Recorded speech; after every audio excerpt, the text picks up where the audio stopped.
Reserve, 9/11, military-industrial complex, and the New World Order.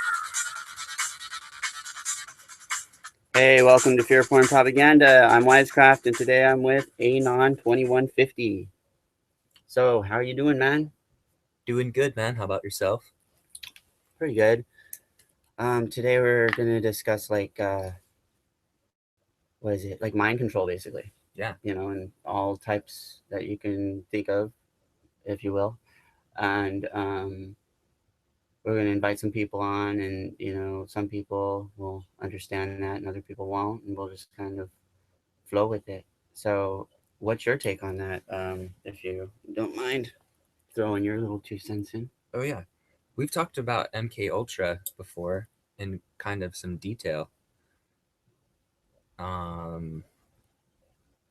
So for those of you who don't know it, I guess it was a CIA-funded program that was conducted by this psychologist in Canada. He was the guy who got this funding, and they wanted to find out if they could basically control people's minds, because that's super fun. Anyway, the idea was that the Russians were already getting their hands on technology that might allow them to create what was called something candidate. What? Oh, you're not even paying attention. Yeah, I was, but a Manchurian candidate. Yeah, Manchurian candidate. Sorry. So, anyway, if the Russians could get a hold of their technology, we had to have it first. So the CIA funded this program by this doctor, can't remember his name, but it was pretty sickening what they did. All of the horror stories that you hear on like TV shows and movies of how awful psychological wards can be, especially back in the 50s and 60s. Well, that's because they're all true. They're all like really messed up people back then in this field who were in charge of these things. So they like electroshock therapy is like really one of the remnants of that era. Yeah. They did other awful things to people too, man. Do you remember? I mean, I know we've talked about this. Are you Yeah, aware of some of that? I'm trying to like pull my notes up, but basically, I put out a like little notes thing on this a little while ago and kind of reprising it. The MK Ultra program began in I think it was the 50s, and they had a couple of programs like Project Artichoke, Project Chatter. Oh, and they didn't work out very well. So then they kind of like created the MK Ultra program in order to create the Monarch programming, and that's where you get the alpha and the beta and the gamma and all the different alpha waves. I mean the brain waves that associate with programming methods. they used like all kinds of different techniques, and some of mind control techniques are still in effect today. We see them whenever we turn on the television. It's like any commercial asking you to buy something is basically in some way trying to shape or form your opinion. Other times it's more whatever you call it, um, like subliminal, trying to get you to believe in a certain ideology in one way or another. Yeah, totally. It's usually political. Hollywood uses that a lot, especially in the backgrounds of different movies and what um, backdrops. If you pay attention to the characters, for instance, then you don't really notice all the symbols and color schemes and things that they use. But if you start paying attention to the characters and what they're doing and stuff, you start looking at what they're wearing, and you start looking at what they do with their hands. You start looking at the backgrounds, and then you start noticing different stories. Start seeing the actual subliminal messages that they're being portrayed to you. That's what I've noticed so far.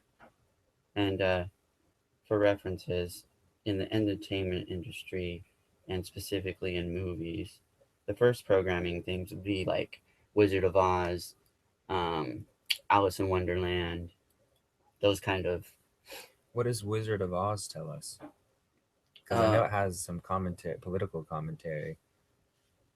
the symbols are from that, like I've come across, are red shoes and rainbows. Originally, her shoes were made of silver or something, right? Well, In the book. I Or thought it was the opposite. They were silver. No, yeah, I think you're right. Yeah, silver in the book, and they were red, but that's why, because silver, right, represents the silver screen. Silver screen going back in time to the time of, what do you call it? When they didn't have color on the screen, right? yeah, that's what they called it, the silver screen. So it's called the silver screen. The book was written um, So when the book was written, back. there probably I mean, was no color. well, the symbolism is thought to be s- the whole book is supposed to be a commentary on like the Federal Reserve. Did you ever pick up on that? No, that's interesting. Yeah, it like Explain it that. talks about um man, I wish I could remember. um Well, do your best there. like the silver was supposed to represent the monetary system, and then the yellow brick road was gold. Oh, okay. I'm starting to see it now. I did kind of associate with that in the past, because you got the Wizard of Oz right at the top, like kind of controlling everything from like not being seen, and then whenever he is supposedly seen, he's seen in this kind of ominous figure that you can't touch, kind of a holographic perception, a holographic representation, if you will. Yeah. So, like, what is that? That represents like kind of a figurehead or a presidency in a sense, because all they do is kind of say what they're told to say and do what they're told to do. That's why they are referred to as puppets, I believe. You know. Oh man, there used to be this cool video on YouTube called "The Secrets of Oz," and it won Best Documentary at some film festival in 2010. It was a really good explanation of how, uh, just monetary system in general, Yeah. and then how it's been taken over by a small group of people. How it's been constantly the goal is to consolidate those efforts into a really tight knit group of people. Yeah, like uh, JFK said in a speech, Hmm. or no, it was, yeah, he did say that, didn't he? Yeah, wasn't there some talk about how JFK was supposed to be uh, trying to take out the Federal Reserve or something? I think that was disproven. I don't think he was necessarily trying to take it out. It was more so maybe turn it into an actual what it's supposed to be, in a sense, like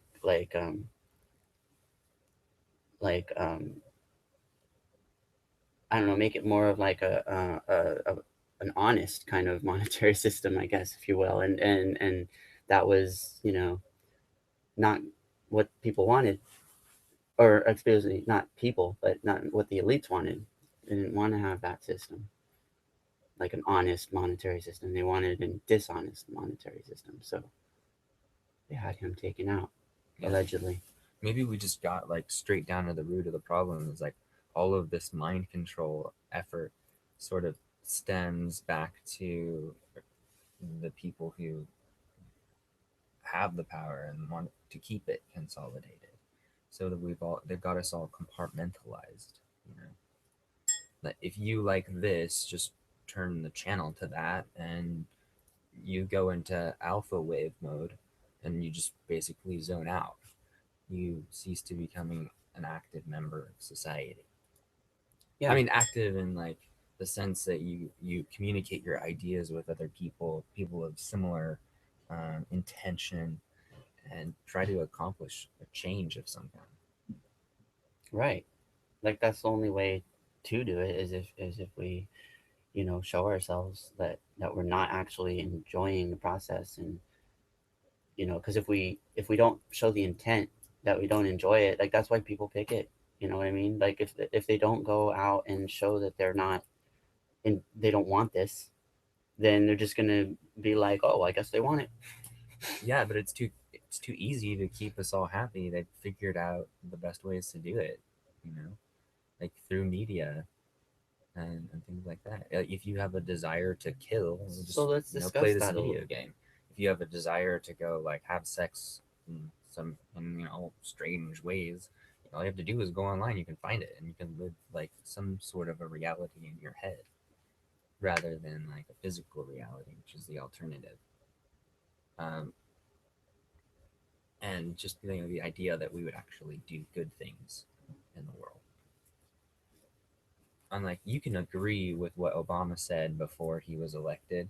You're like, oh yeah, we should return to constitutional law. That sounds really good, and you know, other really, rolling back of the infringement of government onto our privacy and all of that basic fundamental things that you will find people who are Democrats and Republicans believe, and give these promises to the country and then never deliver on them. And that's the problem that I see. Um, Propaganda is just lies, and it's really upsetting in But it some cases. is the propaganda visual, or is it rhetoric, or is it both? It's like it's got a visual element, it has the auditory element, it's like written element, it's like in print and paper and documents, it's codified in law and stuff like that. Also, you've got your symbols hidden in there. That you got. Yeah, You also got the names. If you break them down in gematria, they're always like equaling certain numbers that come out over and over again, like 33, what 47, is and Obama 74. drawn to? What is Obama? I'm sure you know off the top of your head. No, I don't. I don't think I've done that. Let me think. O would be 6, B would be 2, A would be 1, M would be 4, and then A is 1. So what's that equal? 11 or something. And then you have to do it the other way too. There's two codes. There's Yeah, I don't know. so We'll have to do a show on that because I don't know yeah, that'll about be a different. gematria. I have. I mean, I it's know kind of it involved in goes this, back but to like I ancient can show you Semitic my. tradition. Gematria is something that's really important in Jewish tradition. I do know that. Yeah, but only for that older like perspective of using the Bible's words and those being broken down into Jewish symbols of numbers and letters that have a value. Yeah. So that's where you get that gematria. But the new gematria, or the modern, if you will, is being used by um, the elites, like to carry out scenarios, and it's like they can communicate with each other with them in a way, because if you break it down, you see it. Yeah. But that's all here and there. So, have you noticed anything lately? Have you been watching any crazy stuff in the Oh entertainment yeah. world? What have you been That seeing? guy who today in the news, that guy who bombed Boston, Yeah, that dude or whatever. Zarnea, brother. Uh huh. They found him guilty Right. of So like so the 30 counts of murder, or 17 counts of murder and 30 counts of attempted murder, something like that. I don't know. so that means he's gonna die then, like death penalty. That's the next step. That's where they're asking themselves like, what should we do? We all pretty much know that We that's gonna happen. They It's might just as well, because how are they gonna that's, do it? I mean, That's the question. what sort of message are you sending back to these people? Like ISIS Like, is like, we're just gonna behead people to give you a message about how we feel about you on our land, and then we're gonna attack you because you continue to like meddle in our affairs, and we just want to be crazy like barbaric what do you call them, nomads again. That's like Mad Max world out there, dude. Yeah, but like, I mean, so what's your take on the beheadings then? Because like, That's like a message, and all I'm saying is if they You kill don't think this it- guy, if they kill the dude, the Boston bomber guy, Yeah. that just sends back the same message that, well, business as usual. This one on more of a public display. well, in my I opinion, mean, they in seem to be Roman talking times, to maybe we would themselves. like rip him apart by his limbs, or in the Dark Ages, maybe we would freaking disembowel him or some shit. But Well- today, it's just like, well, lethal injection. Is that what they're doing? Why Is don't that, we just drop a bomb on him? Stick him in a field and drop a bomb on him, because that's pretty much what we do to terrorists already. I think it's because, like you said, they're sending a message, Yeah. or we're sending a message, Or maybe the whatever. message would be, we But it's won't not kill to him. them. That's what. That's We'll what. put him in prison. You're missing the point. Their message isn't to them, He's better dead. like the Chechens. It's to us, to fear, because we're the ones that are breaking them down. The process is to fear, right? And that fear is lack of understanding. Fear always leads to lack of understanding and the dark side, as we know. So then, if you just understand it, there's no more fear. Right. Right. So that's why we research in the first place. And when you find out that, these things aren't really happening, in a sense, it's like there's nothing to fear anymore. Mm-hmm. Right. But then you have other people, like your neighbors or something, got caught in that and being all like, oh, why aren't you afraid? I know, like there are people in the world who have no connection to this thing, and they're really highly invested in it. And they're like, yes, we should kill him. And I think that's of course, that's obviously the answer. Like, why would you even conceive of doing something else?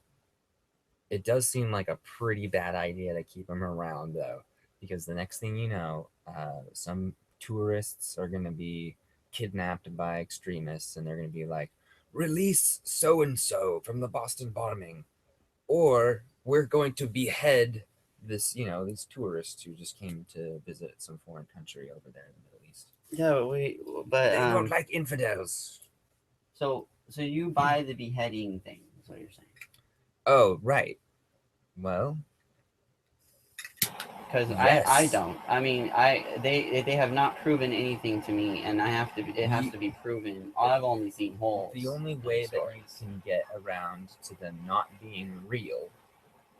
All right, are you suggesting that they're not real? Like, Totally. I think that they don't care if it's really happening or not. The question is who's doing it and why. So if you look at certain, you can actually physically cut off a person's head to make a point. Yeah, but it they can don't be show done. it. You never see that. All you see is the end result. The point is that it doesn't matter to them. They don't care about our lives. So why would they care about one person? They're like just making a video. It just happens to be everything that's happening in real life. I don't know. Maybe you disagree. Go ahead. Yeah, I disagree because, like, for instance, when I saw the burning of the person in the cage, that didn't look like real to me. And I watched it a couple of times. You saw that and you're just like, fake. It would just look like a magic Not show. happening. Have you ever seen a magic show where I somebody goes in the fire and then disappears? It looks like that. It's like, how does he just disappear? Have you ever seen anything be burned? It obviously it takes a while for it to happen, and it takes certain things to you don't just turn into ash. You know what I mean? It's like that was too fake for me. I mean, I couldn't go along with it as I saw it, and I had to watch it a couple times to actually see the elements, the creepiness of it, because it's like a film production, almost like they went to Hollywood and go, here. But dude, I want to You know, know what I mean? how that leads to aliens. I'm just kidding. I like that. No, But it does, right? I'm sure it does somehow. Fucking A. Yeah, why If not? we could get somebody on here I don't know, nobody who has else an knows. opinion about that. Let's give a shout out to the chat room. What up? Who do we have Suppress in the here? truth. Got Suppress the That seems Truth. like We a got misnomer, What just like You us. May, Red 'Cause we're not- Siren. Suppress the truth is like a misnomer, right? Because And then Society of the Spectacle. fear porn propaganda is also a misnomer. Of course. We're But I not mean, about that. Influence Freedom OOL. Welcome, guys. So anyway, I'm gonna. Does anyone out there want to come on, talk to us? That's I'll okay. put You the don't have to. link there if you do. So, mind control is the episode today.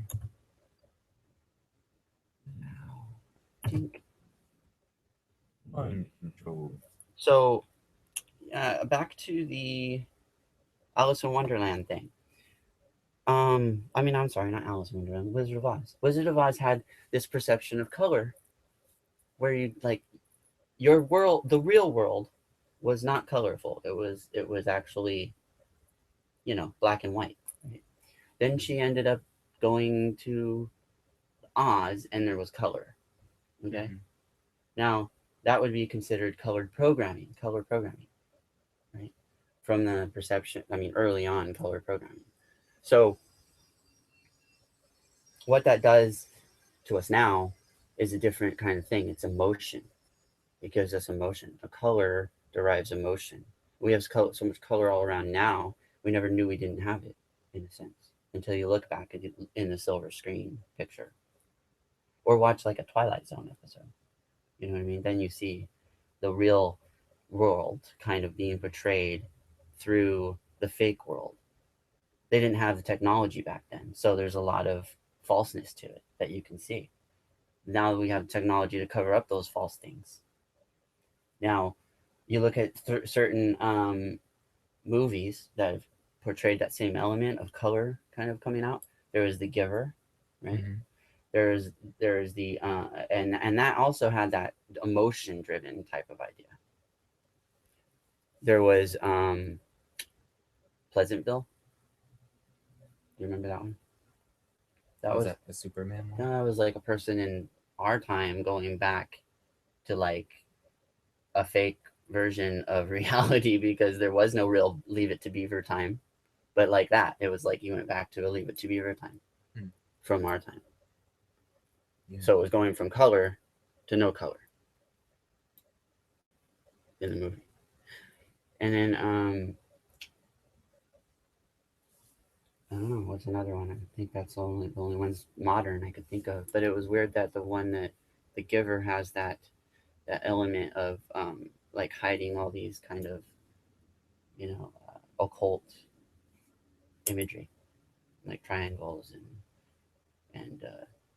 and also having like cameras following them and stuff.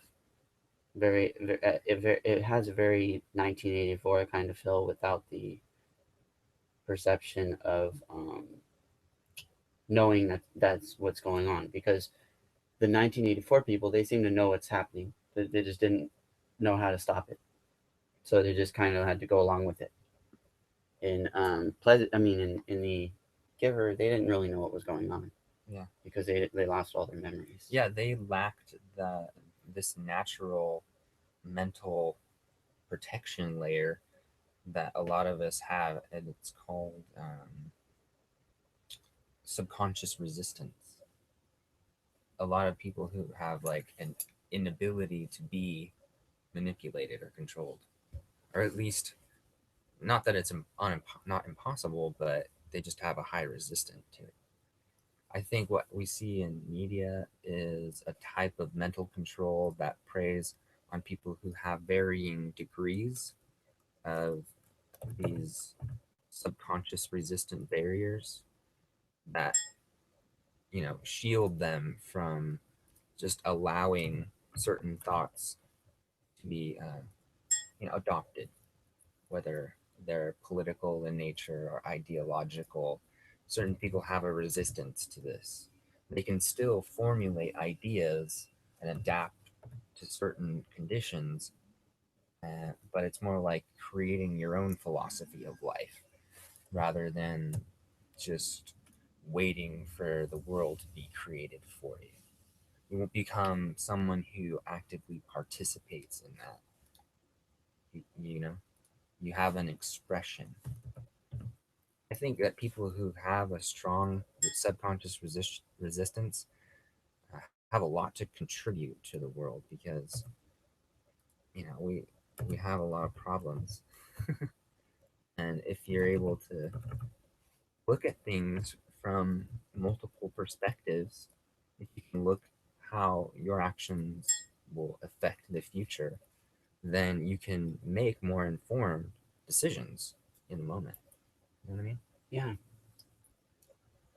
And I think we have a problem doing that because it's so hard to nail down any one particular um, interest. And we do things that are in our own best interests typically. Okay. And some of us are in charge of making decisions on larger groups of people. Like we have leaders, uh, mayor, governor, president type of layer system. And what we find are, they can only make a certain number of decisions, and the ones that are really important are the ones that are going to be thrust into perspective. And then oftentimes we forget to look at how our actions are going to affect other people's lives. Like if it's going to have this negative effect on a certain group of people, how then does that affect us in the future? Sure, we may benefit now, but because times are a changing, how are these decisions now going to affect our relationship with those people in a later time? Yeah, it's a good And point. mind control shuts people off to that. It forgets about considering alternatives and things. Like we were talking about this guy in the Boston bombing marathon who has been found guilty, and the question is, do we kill him? And obviously, the answer is yes for a lot of people. But did they just come to that conclusion automatically, or did they really stop and consider what the consequences would be either way?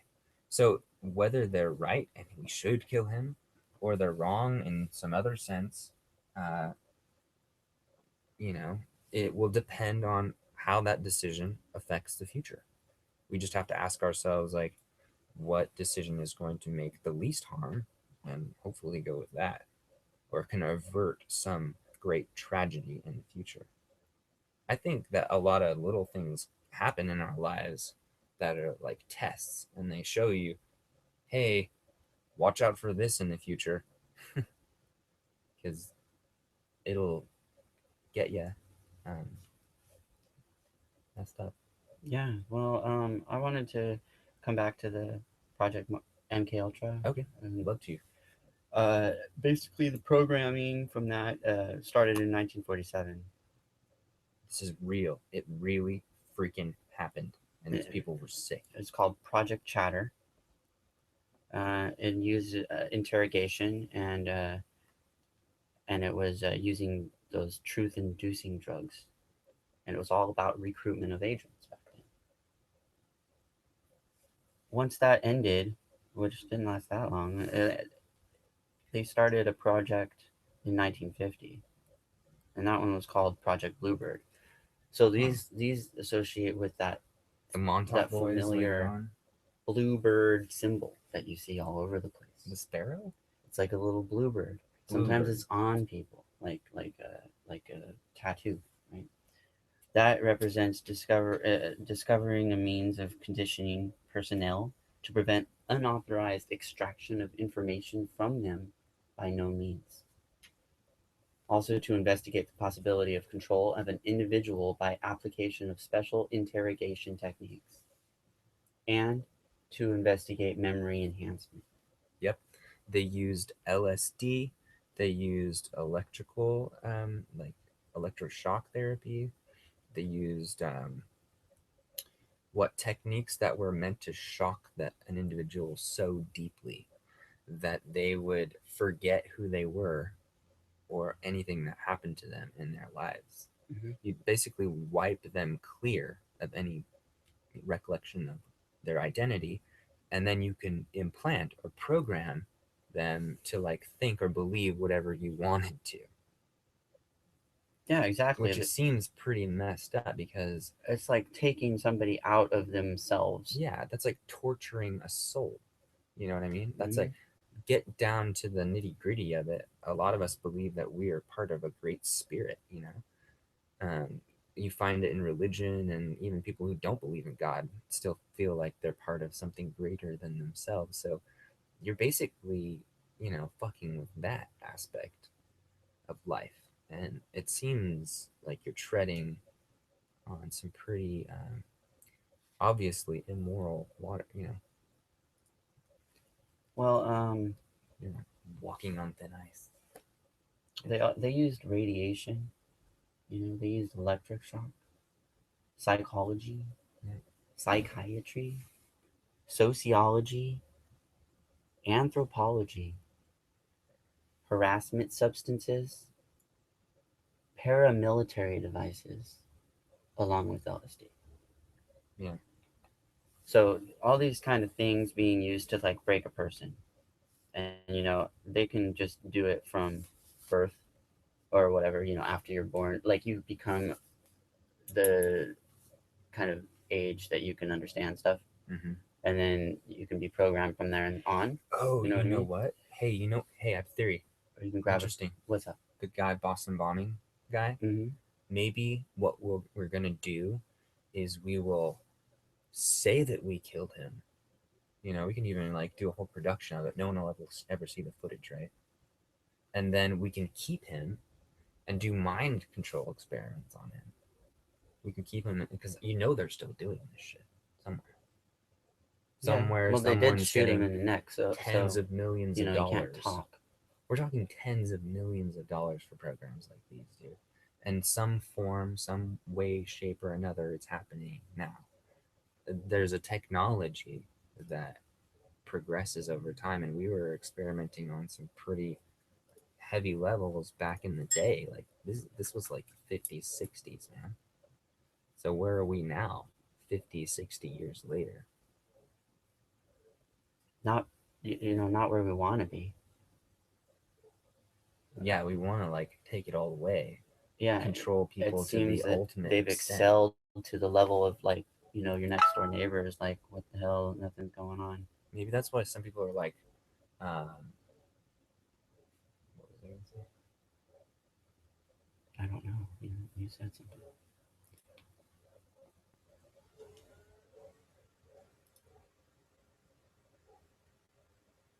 Did you lose your train of thought? Yeah, totally. No problem. Well, we were talking about mind control, specifically MK Ultra. Yeah.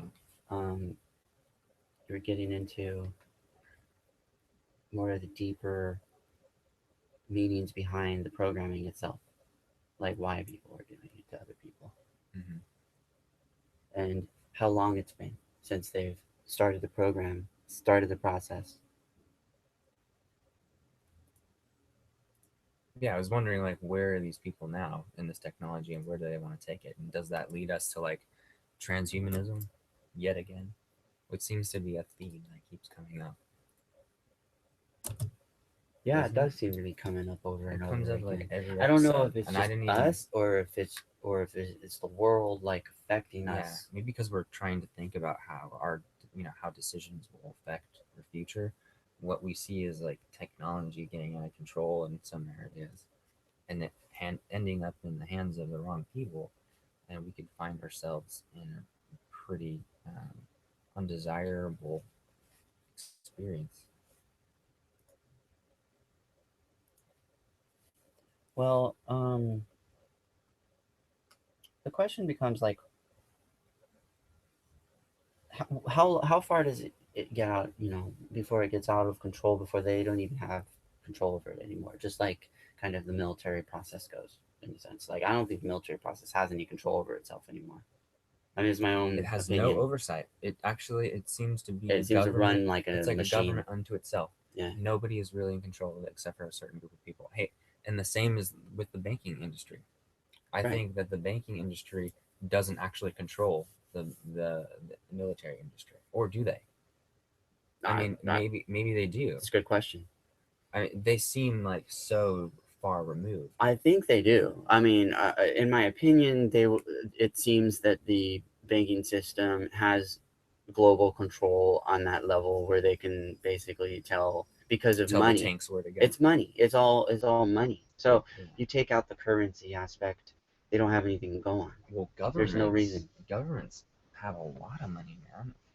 They Yeah, make a lot of money. but they get it from They us. finance themselves. They get it from us to pay for their wars in the past. Yeah, it's all this. It's all based on this agreement that we all have a certain amount of money at a given time. Yeah, no, I don't think at this point the perception of money is real anymore. I'm not there anymore either. It's more like we just go along with it. Yeah. You know, they want to take away money anyway, but if they want to keep currency, that's what it seems like. They want to take away the physical version of money, but keep the idea of money still there, like the currency of it in existence. You know, like put it on your credit cards, put your credit cards inside of you. Yeah, I knew you were gonna say that. I'm like, oh, but now we're getting into the implants. Yeah. It's like pretty soon nanotechnology. Pretty soon, like, hey man, maybe we'll just keep our bodies the way they are, and then everybody can decide how long. Well, the whole like Remember nanotechnology that perception, movie, it's like Mr. Nobody? That's my new favorite. that's like a new zombie in a way. Nano, if I implant you with a bunch of nanites, and then they're all dormant for a certain amount of time, right? But then I turn them on, then they go up to your brain. They go to your brain synaptors, and they connect to your brain synaptors. They build on top of themselves because they are able to create themselves, basically create new versions of themselves, and they all have their own individual connection, but they are hive mind as well. So Yeah. they can literally do a function from the inside on a molecular level to your brain, which means they can tell you what to think, literally. And at that point, you don't know you're not doing anything. You're being a zombie to the nanites at that point, but you don't actually know it. It Because can control you at any moment. it's telling you what to do, and you're just going along with it, almost like suggestion from a hypnotist. If you don't do what it wants you to do, then you can be shut down. Basically, if our bodies are in complete control by nanites, and we decide we want to have a revolution, the person on the other end who has control of all those nanites is going to be like, well, if there's a revolution, that probably won't benefit me. Well, let's just shut all of these people down. Okay, but just then release some sort of like that would be like more global sentient perception. tyranny. Right? Maybe that's another novel or someone's book. Well, let's just say they don't become premise. sentient, and then you have like remote control kind of perception, like getting into a person, and then I mean getting nanites into a person, and then having a remote control to those nanites. Right? They're all hive mind, so it's kind of like a swarm perception. So then you'd be able to control them from the outside somewhere else, you know, maybe satellite or something, and be able to control the person, literally, like what the person does, where they go, based on suggestions to the nanites, and the nanites give the suggestion to the brain. The brain works through the movements, and then you end up, you know, doing that. So there's another form of mind control. Yep.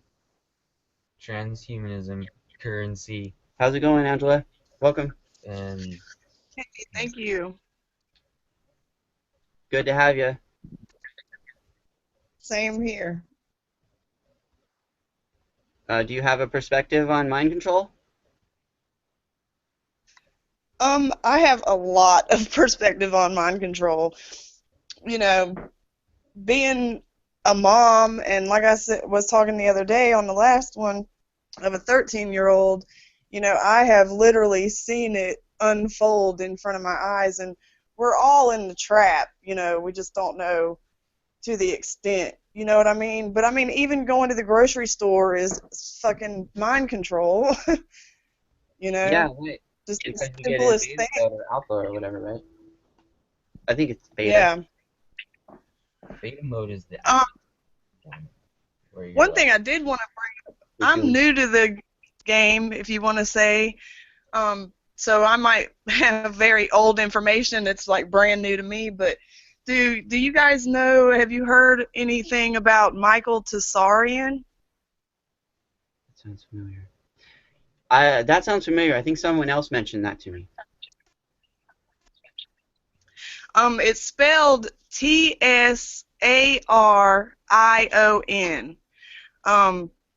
Anybody that's interested in anything that any of us are even remotely talking about should totally listen to this guy's lectures.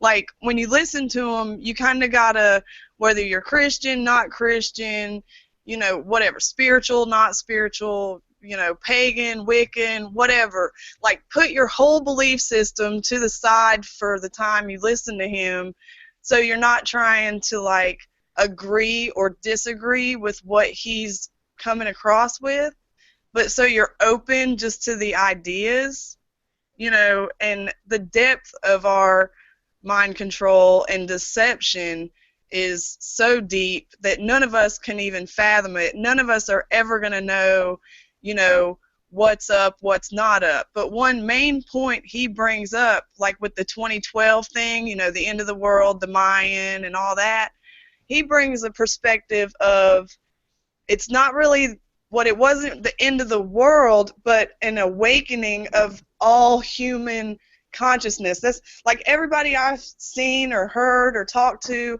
is like, yeah, you know, a couple years ago, a year ago, you know, I started, you know, something comes in your path that clicks the light bulb on, and then you just start looking into everything, and then each corner has something else that completely blows your mind again, you know? And it's like, it's not the end of the world, just a human awakening, because they've put the perversion so much in front of our face that even Kim Kardashian and Kanye West, people like that, Jay-Z, people like that, Madonna, even they have to know something's not right. You know what I mean? But they go along with it because they're getting money in the bank. But I'm saying even the top people know, like, it's an innate thing. We know through our genetic memory. You know, it's like the animals running off a cliff. You know, they call them suicidal. No, they remember in their genetic memory that there was land there. You know what I mean? The depth of the deception is propaganda. It's it's so, that those animals don't actually run off the cliff. That was propaganda. Lemur or what? oh really? Lemmings? You talking about lemmings? Yeah, they don't actually do that. Yeah, It's been proven. That's not real. It was part of a cartoon that Oh Disney, really? yeah, it was part of a cartoon or something. It was like, I don't know, way back in the day, and turns out it created this idea that that's what these animals did. Disney propaganda, more programming. You know, also that reminds me of the last unicorn, where all the unicorns end up dead, except for one. That was so messed up. That was so messed up. Go ahead. I think everybody should check out that guy. I mean, listen to his lectures. You know, don't try to agree or disagree. I think his main objective is to just open your mind to different thinking. You know. Okay, for sure, we'll have to check him out. Thank you. Architects of Control. You see that? Architects of Control is what it talks about. Ancient aliens, technology, and then the future of humanity. That sounds really interesting. Okay. I definitely want to check that out. Thank you for hooking it up. Yeah, he is awesome. And, you know, he's a young guy. He's probably like 40 now, you know, so he's not one of these, you know, older guys. He's like, I don't know how old you guys are, but I was born in 79, so he's like in the age of us that grew up in the 80s, you know? Yeah, I was born in 78. Okay, cool. Yeah, it's a great year, 78, 79, right? 79 for sure. Yeah. But Yeah. he's awesome. I mean, his lectures can go on and on, but I don't really like following or listening to these guys that are like pushing their book, you know, like David Icke and his shill ass. But like this guy writes his stuff, he publishes his stuff, he mails it out from his house. You know, he wants to keep the integrity of the pureness of. He's just trying to get people to think. You know. Awesome. Yeah, I was rolling on that. I mean, David Icke, you're just all, he's a shit. Yeah, that was hilarious. I actually, you know, I hate to say it, but like he was one of the gatekeepers that opened my mind with the Children of the Matrix Yeah. information, and then the one about the 9/11 and Alice in Wonderland. Yeah, that sort of like got me thinking about it more. Yeah, because Yeah. the research was there. It wasn't about what whatever you call it, opinion. You know, it was the research that it was presented in the information. He did some ayahuasca and it just changed his life. That's what happened. He Yeah, admitted pretty it. He's much. like, it I was had a it was 12-hour that dude trip. he went and talked to over and over again in the cave. He spoke to like interdimensional beings.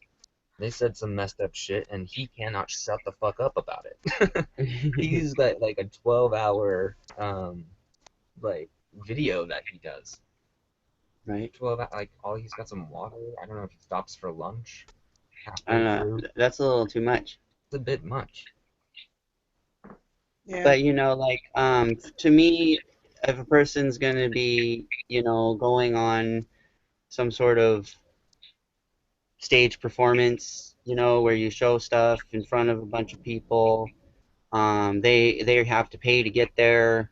They have to pay to get in. He's getting paid by the heads involved with that. It just seems like there's too much, what do you call that, production value involved in order to not be something that they want you to think at that point.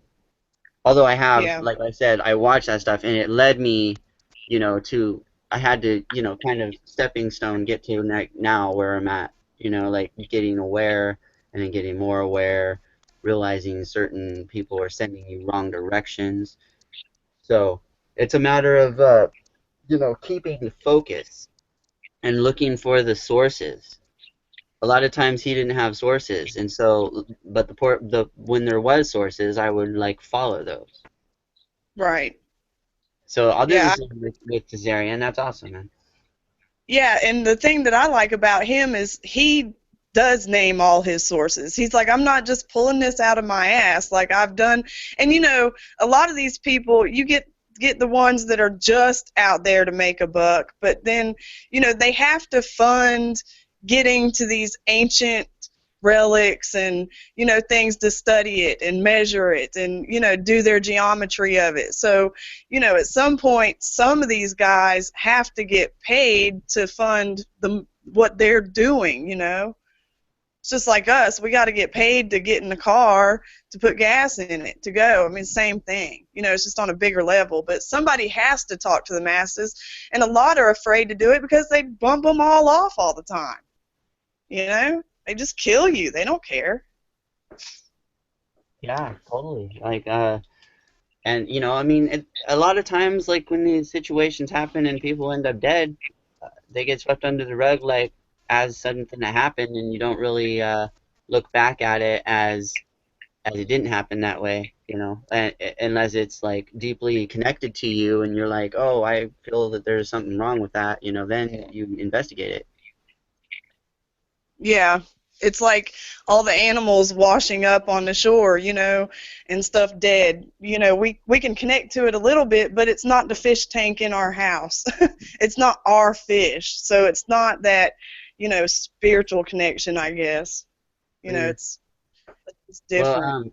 Well, Anon 2150 has to So- take off. He's saying goodbye. It was See nice. ya. All right, let's do it again sometime. All right. Peace, Peace man. out. So anyway, there's a bunch of connections to these mind control things that we're trying to display in a way to get people informed so they stop being controlled by it. And how do we do that? That's kind of like what we're trying to do today, is get it out there, and then how do we not allow it to affect us? Get the information out there, not so it doesn't affect you, so your daughter isn't affected by it. Yeah, that's the hard part,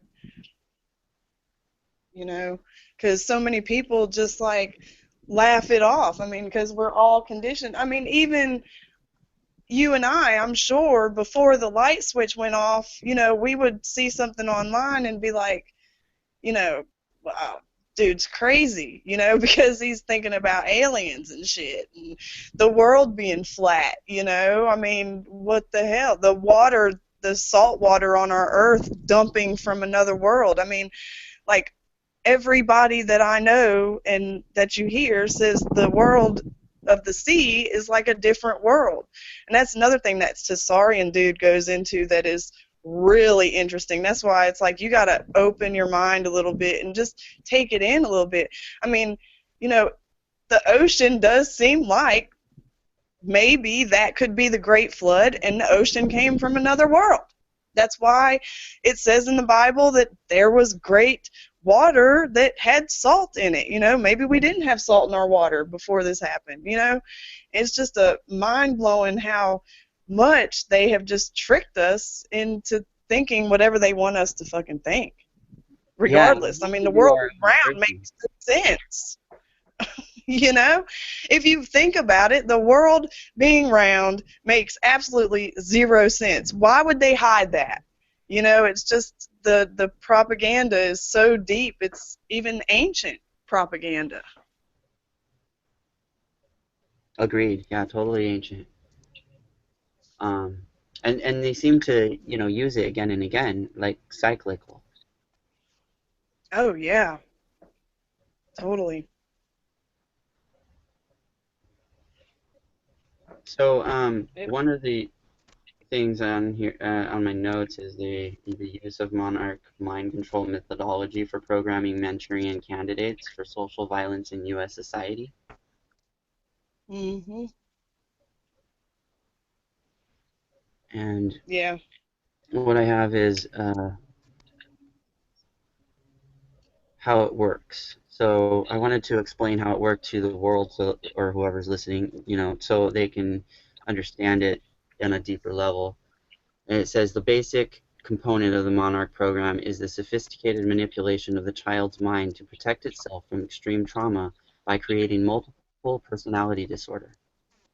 The most inhumane, severe torture is used upon children to create extensive MPD. Then the various alters, or personalities, are found and programmed using state-of-the-art mind control. Harmonics and sound waves are used to manipulate the RNA covering of neuron pathways to the subconscious. Harmonic generators, codenamed etherwave, are able to embed detailed commands which are linked to audible triggers. This is one of the standard features of the Monarch program. It allows the slave to be controlled by the trigger words, which make no sense or seem to carry no negative connotation to outside listeners. For instance, the words "Mr. Postman, wait and see" might set off an excess sequence so that a slave's living away from its master goes to its master, also called a handler. Some slaves are turned into sleepers. They live normal lives, but perhaps carry out an assignment for 40 years down the road at a prearranged date or a prearranged trigger. Some of the hierarchy have been turned into sleepers, so they can be available when they begin ruling, to train the large influx of new people into the cult. Another basic component of the Monarch program is lots of electroshock, right? Stun guns, staffs with hidden electric cattle prods. Cattle prods are frequently used on these people. Electroshock is used to create the MPD in the creation of the slaves, and later It is used to remove memories after they carry out a mission or install fear and obedience in a reluctant person. Slaves generally carry horrible body memories of excruciating electroshock torture to their entire body. As they begin therapeutic deprogramming processes, will recover these horrible memories, not to mention any other painful memories. So there you go. So I don't know. It was kind of creepy, like what you said about your daughter, like cutting herself, because like I mean that's not a good sign. So Yeah. and the programming is really deep at that point.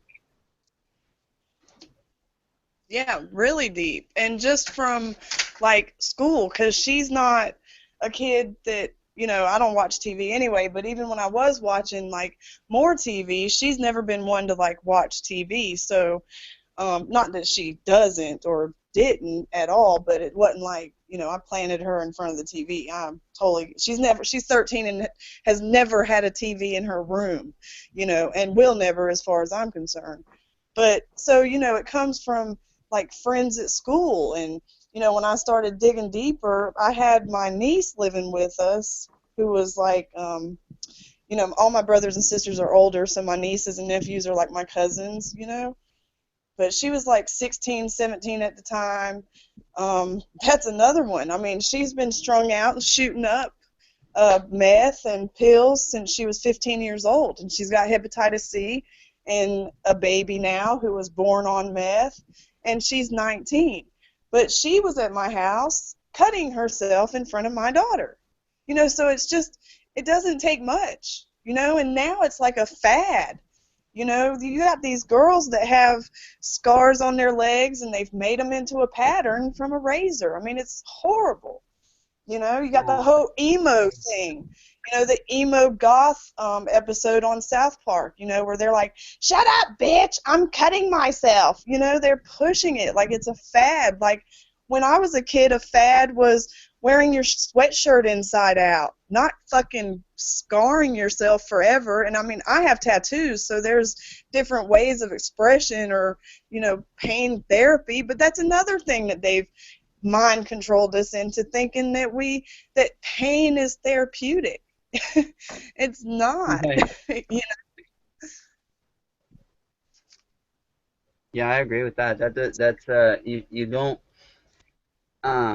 hurt yourself to I mean, it was weird. That reminds me of a movie I just watched, like, called Starry Eyes.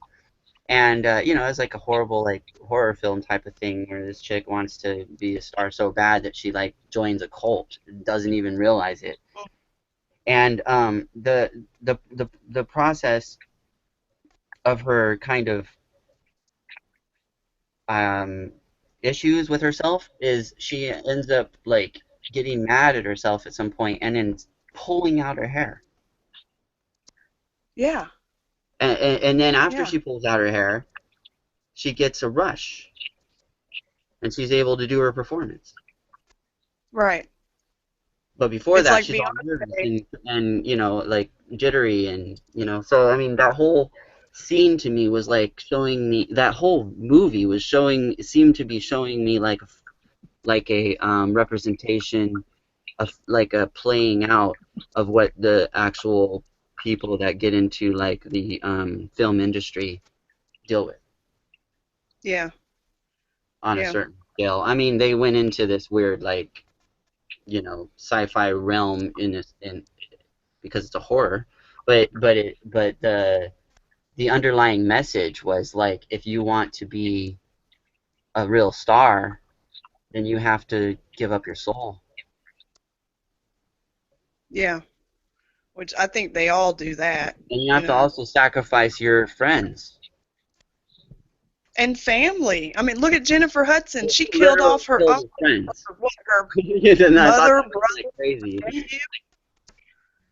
Yeah. Like, I mean, and it's like, I'm 36 years old, and I know maybe 2 people close to me my whole life that have died. Like, my dad died when I was 14, and my best friend died in 2010. And these people have, like, all kinds of people real close to them dying, like that Lady Gaga's friend jumping off a building in Stratton Island, or at 19 years old. No, 19-year-olds aren't that unhappy normally. They've been controlled and brainwashed into being that unhappy or tossed over. That's a whole different show in itself, just the entertainment industry. But even like the mind control, the MK Ultra program on serial killers, that in itself Oh yeah, you mean is like Charles Manson? Charles Manson, like Ted Bundy, Jeffrey Dahmer. They both went into the military to be like and I don't know the details, but I'm just getting it off the top of my head, so y'all don't quote me on this, but, go look into it yourself. But they wanted to go in to be, say, an ambulance, paramedic, and they said, no, we're going to train you to be an MP. So they send them to Germany. Then they both get hurt. Then they go to this other training camp. I mean, they both bounce to the same camps, and both of their dads were very high up in the military. And then you got Jeffrey Dahmer, who has a military grade video camera in his house. Which then you get into the shield, what is it called?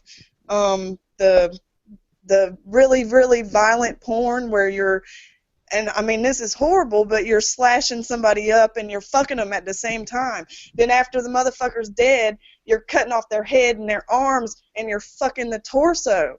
I mean, Oh, people God, think that that's this horrible. doesn't happen. People That's think that this doesn't happen, but this happens. Those fuckers are sitting there jerking off to this shit. How the hell did Jeffrey Dahmer, a young man in the 90s, afford a military-grade fucking camera and put it in his damn house? How did Ted Bundy afford to get from Florida to Washington State numerous times? And he said it himself. There's somebody else behind the curtain, brother. CIA, guaranteed. They are making serial killers. That's a whole thing that people really should look into, is the serial killer MK Ultra program. Oh yeah, exactly. Like And you there's said, also man. Laurel Canyon. Have you heard of Laurel Canyon? Yeah. Yeah, that goes deep with that. Yeah. Yeah, people out Charles there, Manson. look up Laurel Canyon and check that out. Somebody Yeah, other definitely check that out. It's very Charles fascinating. was And in Boy it's like Town. they're all connected. They're all associated with their families in military connections to bases and all that. So in the music scene, in the hippie scene, Yeah, Jim, that whole his thing, dad, the huge high up. experiment. Look it up. It's very fascinating. Yeah, the hippie movement. Look up Jim Morrison, and his dad was high up in the military, and then he starts getting on acid and opening his mind up and realizes some shit, and then boom, they knock him off. It's like anytime John Lennon. Look at John Lennon. Look at the shit he talked about. JFK, in his speech, said, during my administration, I'm going to reveal all the secrets that's going on. What'd they do? They killed him. Well, supposedly John Lennon, along with the other Beatles, were, agents of MI5. Yeah. So I believe that. Look that up. That's a whole other thing. We'll talk about that later. I wanted to go into hidden occult symbolism, so you understand like what your daughter is kind of faced by, and anyone out there as well. Because the symbolism is so in your face. It's like if you don't know it's there, then you don't realize it, and it affects you, right? So if you start realizing it's there, then it doesn't affect you. But you'll also start seeing it on other people and stuff, and start seeing how they're affected by it and things like that. So one of these things is obviously the skull and bones, or it's just a skull sometimes, right? That represents the Yale secret society called Skull and Bones. You got the animal print, which is usually leopard, but it can also be like zebra or like sometimes reptilian like snake, you know? Yep, the whole sex kitten thing. Yeah, that gets into that programming, the sex kitten programming. You got your bird cages, right? Like people being like associated with dancing inside of a cage or something, like they have the bird cages. Um, Yeah, or Audrey Hepburn in the famous picture of her. that represents mental enslavement reinforcement. So when those people that are actually being affected by that programming see these things, they actually get reinforced by it. Right. Shattered glass, butterflies, which is monarch programming at its like finest, and that's because monarch is representation of kind of a soul, and you're taking the soul and you're transforming it into another thing. Like a monarch is essentially a caterpillar first, right? And then it changes, goes into a cocoon, and then changes into a butterfly. That's perfect representation for the cult to actually mold a person from the caterpillar to the butterfly that they want them to be. And then that's how you get two sides of a person, where you get the personality disorder issue. Okay? And then you got do you have anything to add on that? I'm with you. Just keep going. Yeah, you're on a roll. Okay, and then you got birds. Usually it's a bluebird, and that's like goes back to the project Bluebird, right? Sometimes it could be other birds, but I mean, think about like back to the song of like "It's a Wonderful Day," or and there's got a bluebird on his shoulder, right? Yeah. That's how deep it goes. And again, that was a time that there wasn't very much color, and they were portraying color for the element of what's that called? Emotion, driving emotion. For some reason, color has an effect on people in an emotional way. Like if you just show them colors, just one color, and then you take that color away and you show them another color, you're going to see a different effect from a person that is watching that color, and that's because we're kind of driven in that way. But nowadays we have colors all around us and they're blends, so that creates blends of emotion. Right. That's like they always say, paint your kitchen yellow because it's sunny and bright and happy. Yeah, but that also promotes like certain things like hunger, for instance, right? Because yellow is Mm. associated with the stomach chakra, which is solar plexus area, and that is suppression. That is where we have our core. So when you paint that yellow in the kitchen and whatnot, that's going to make you want to eat there. Right, right. Yeah. That's why you have like McDonald's with the yellow and the red. Red associates with like essentially now like the physical plane, like being physical, balanced, the core. I mean, not core. The what's that called? Root. It's the root chakra Hmm. element. It's the earth. So you have those things blending together, and that creates you wanting to eat in a physical plane, Right. wanting to be physical, wanting to actually grab something from this world and put it inside of you to become part of it. You see, and Yeah. so it reinforces that when you go around Carl's Jr. These red and yellow kind of bounce back perceptions, like the color schemes they use. Like you'll see it on all practically fast food.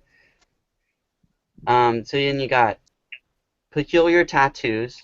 Those could be like the bluebird, they could be the butterfly, they can be like other weird representations of symbols that you recognize in cultures and such, like maybe a dragon or something like a dragon eating its tail, the Ouroboros, things like that represent those people are connected in that way where they're either family connected or they're actually being influenced in a way. Like they're so around it in some form that it influenced them.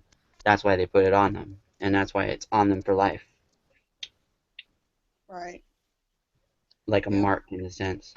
Eyes being watched at all times, so you got your eye symbolism where there's either a person actually just showing you their eye, they're closing one eye. You got a symbol of the wink. You got the pyramid, the eye in the pyramid, and the dollar. You got the symbol of, let's say, when you're at the movie theater, and what's the first thing you see when the screen comes on, when it's that lion? It zooms out of the eye.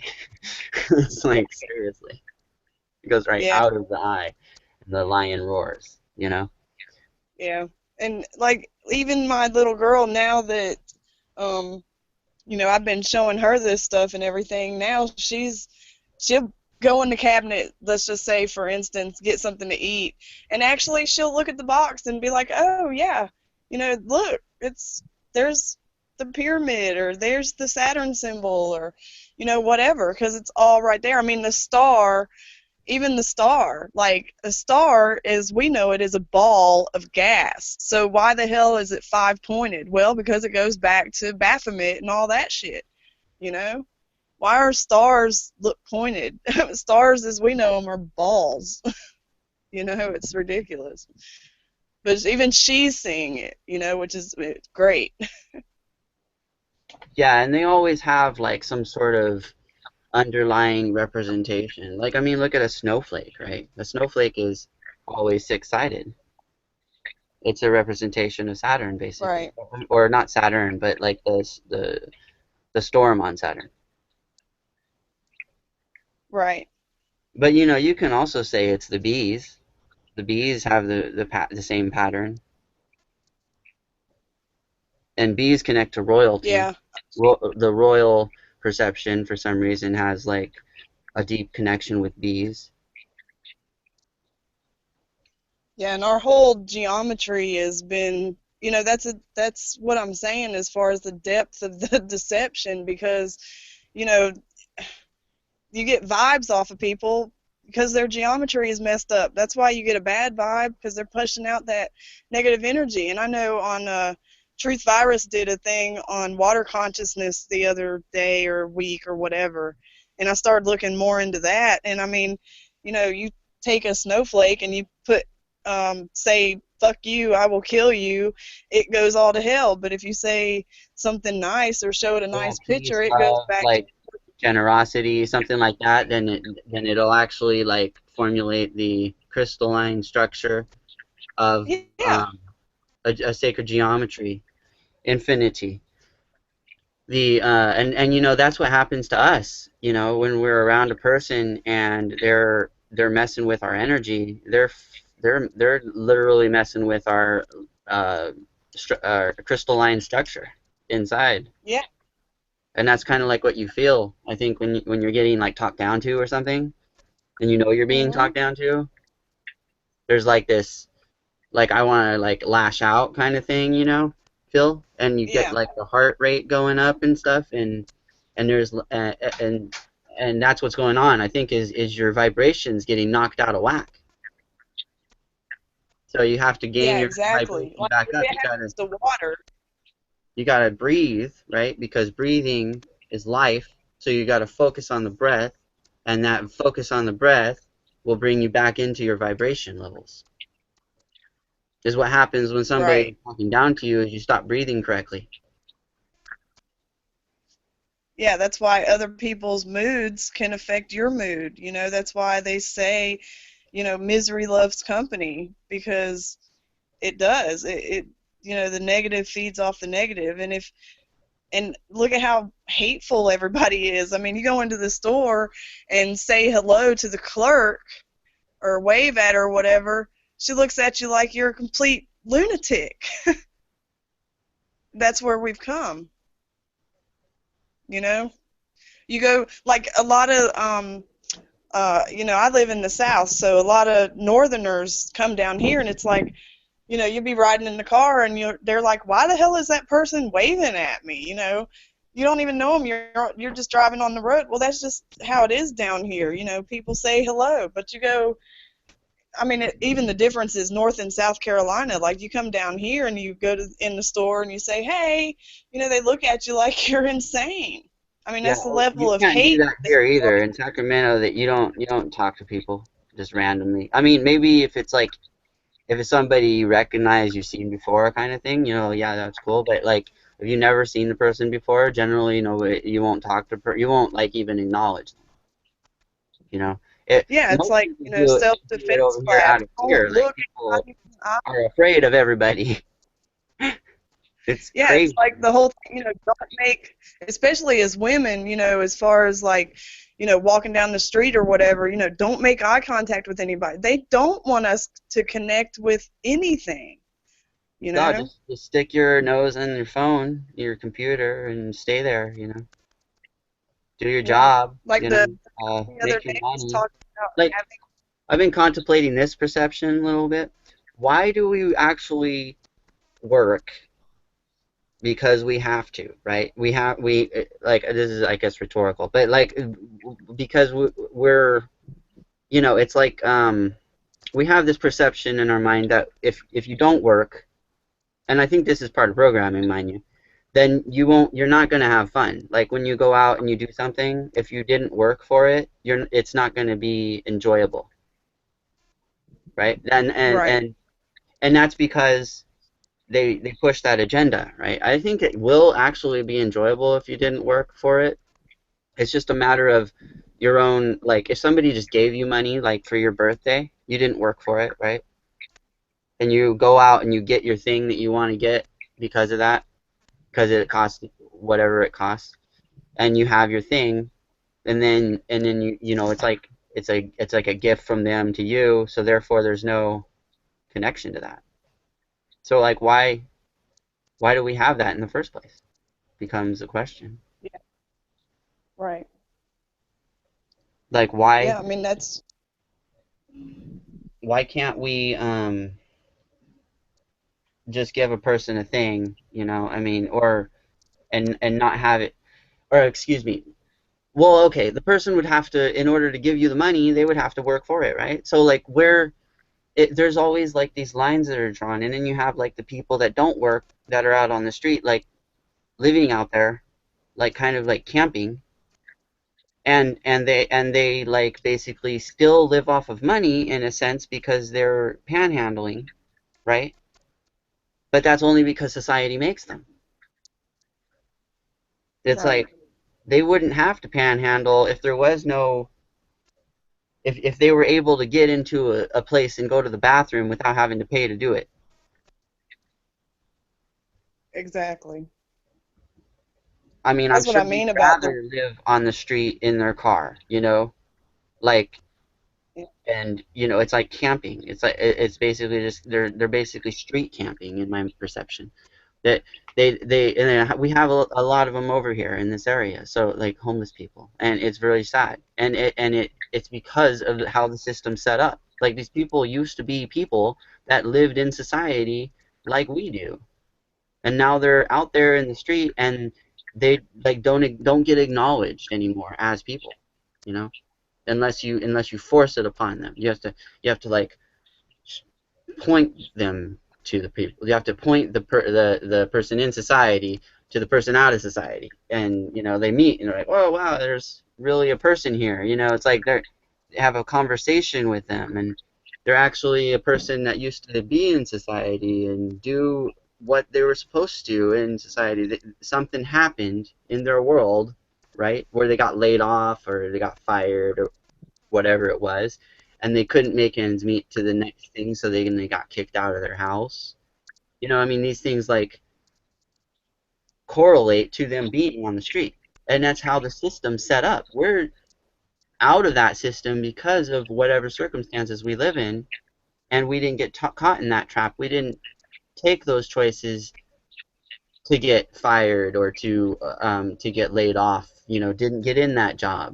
you know, didn't get in that situation where those people ended up where they ended up. And then, of course, trying to get out of it. It's not like the system's set up to get you out of homelessness. Yeah, no, it's set up to keep you there and hope that you die. Right, You and I think know? that's part of the programming, because what do they tell us? They say don't feed the homeless. Yeah, like don't feed the It's bears at the zoo. illegal here. We're like literally not allowed to set up soup kitchens for the homeless. People still do, Dude, but we're not allowed to. even like being homeless in where I live in Colombia, being homeless is illegal. It's illegal to even be homeless, much less feed the motherfucker. You Oh know? wow, that's intense. Like that Yeah, is seems to be like literally trying to get to round. that level over here. Yeah, look it up. How they turned homelessness illegal in Columbia, South Carolina, and they went and rounded everybody up, That's and They they Live call right them. there. Have you seen They Live? That's exactly that.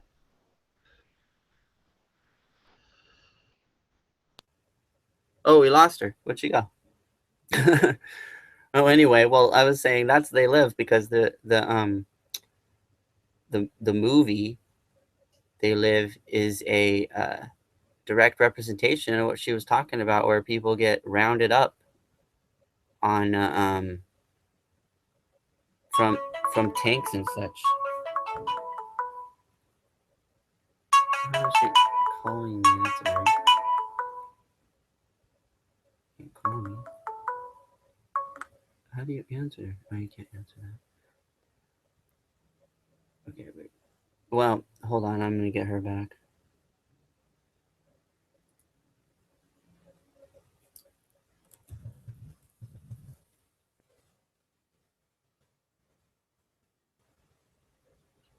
Um, use the. Well, anyway. Hopefully, she figures out how to get back.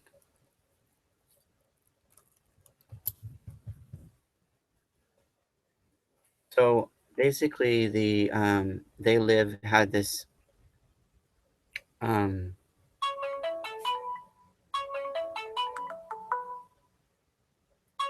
I can't answer the call from that. So basically, let me put the link in again.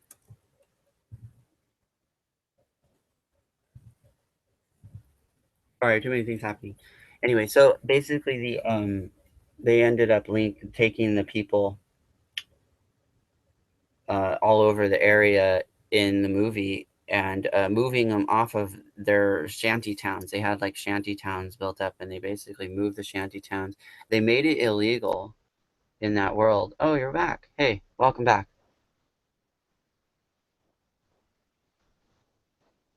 And is your mic working? Okay. So I'll just keep talking then till.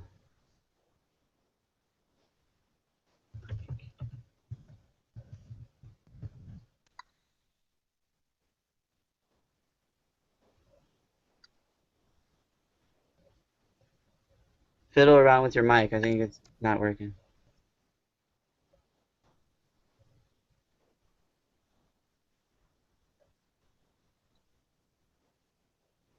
Okay.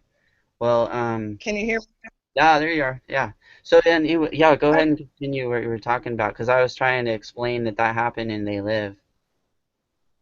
Yeah, they took them to, they call them education facilities. That's fucking Nazi Germany, guys. I mean, you know, they have literally made it illegal to be homeless here, and they literally went around and rounded them all up and took them to this place, and they're locked in at night. They cannot get out. If you go out, you got to have a pass. It's like fucking prison.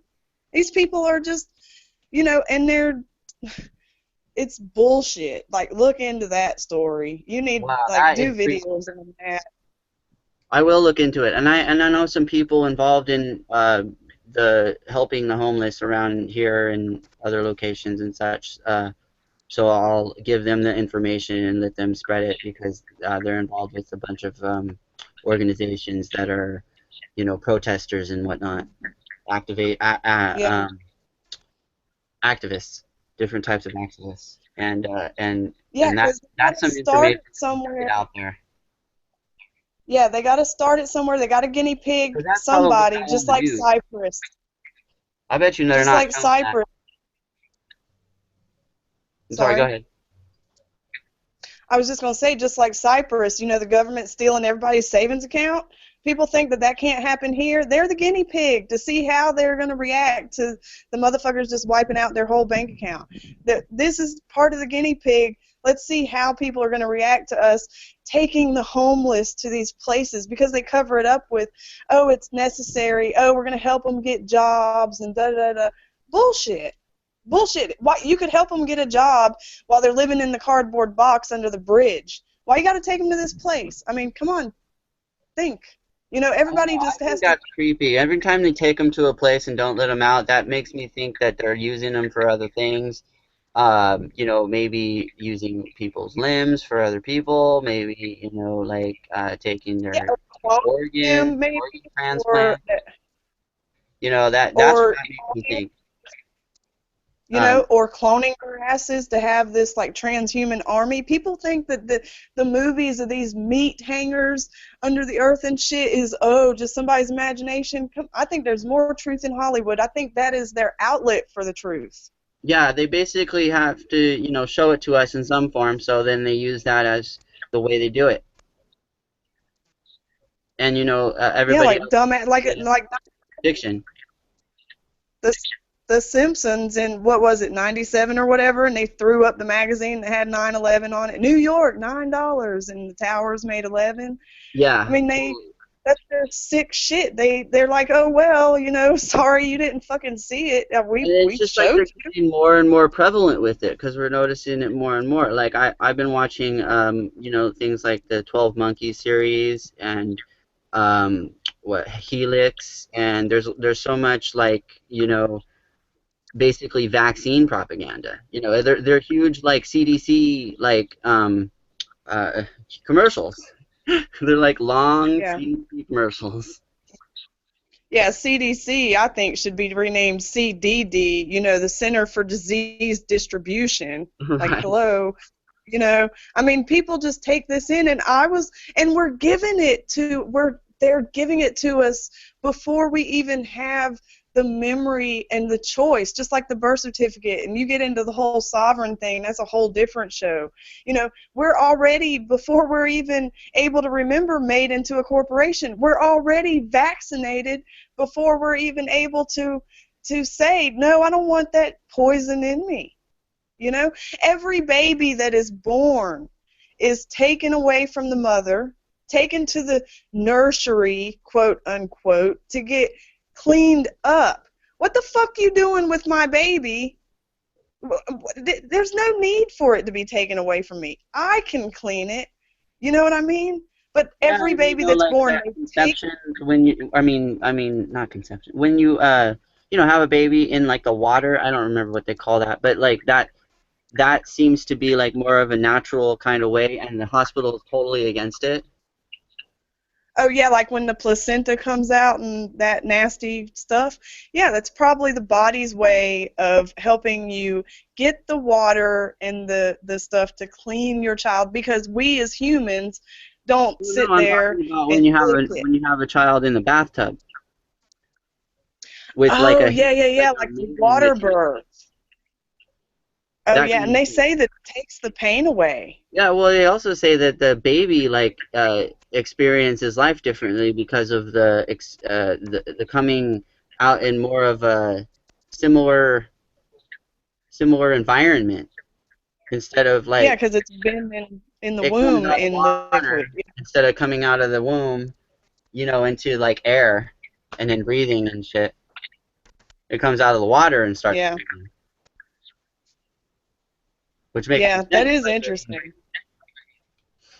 that, I think that I think there's trauma that happens. Like when you get spanked by the doctor to start crying. Yeah, Or even the light, the surgical lights overhead when you come out. I was held upside And down. There's the other picture.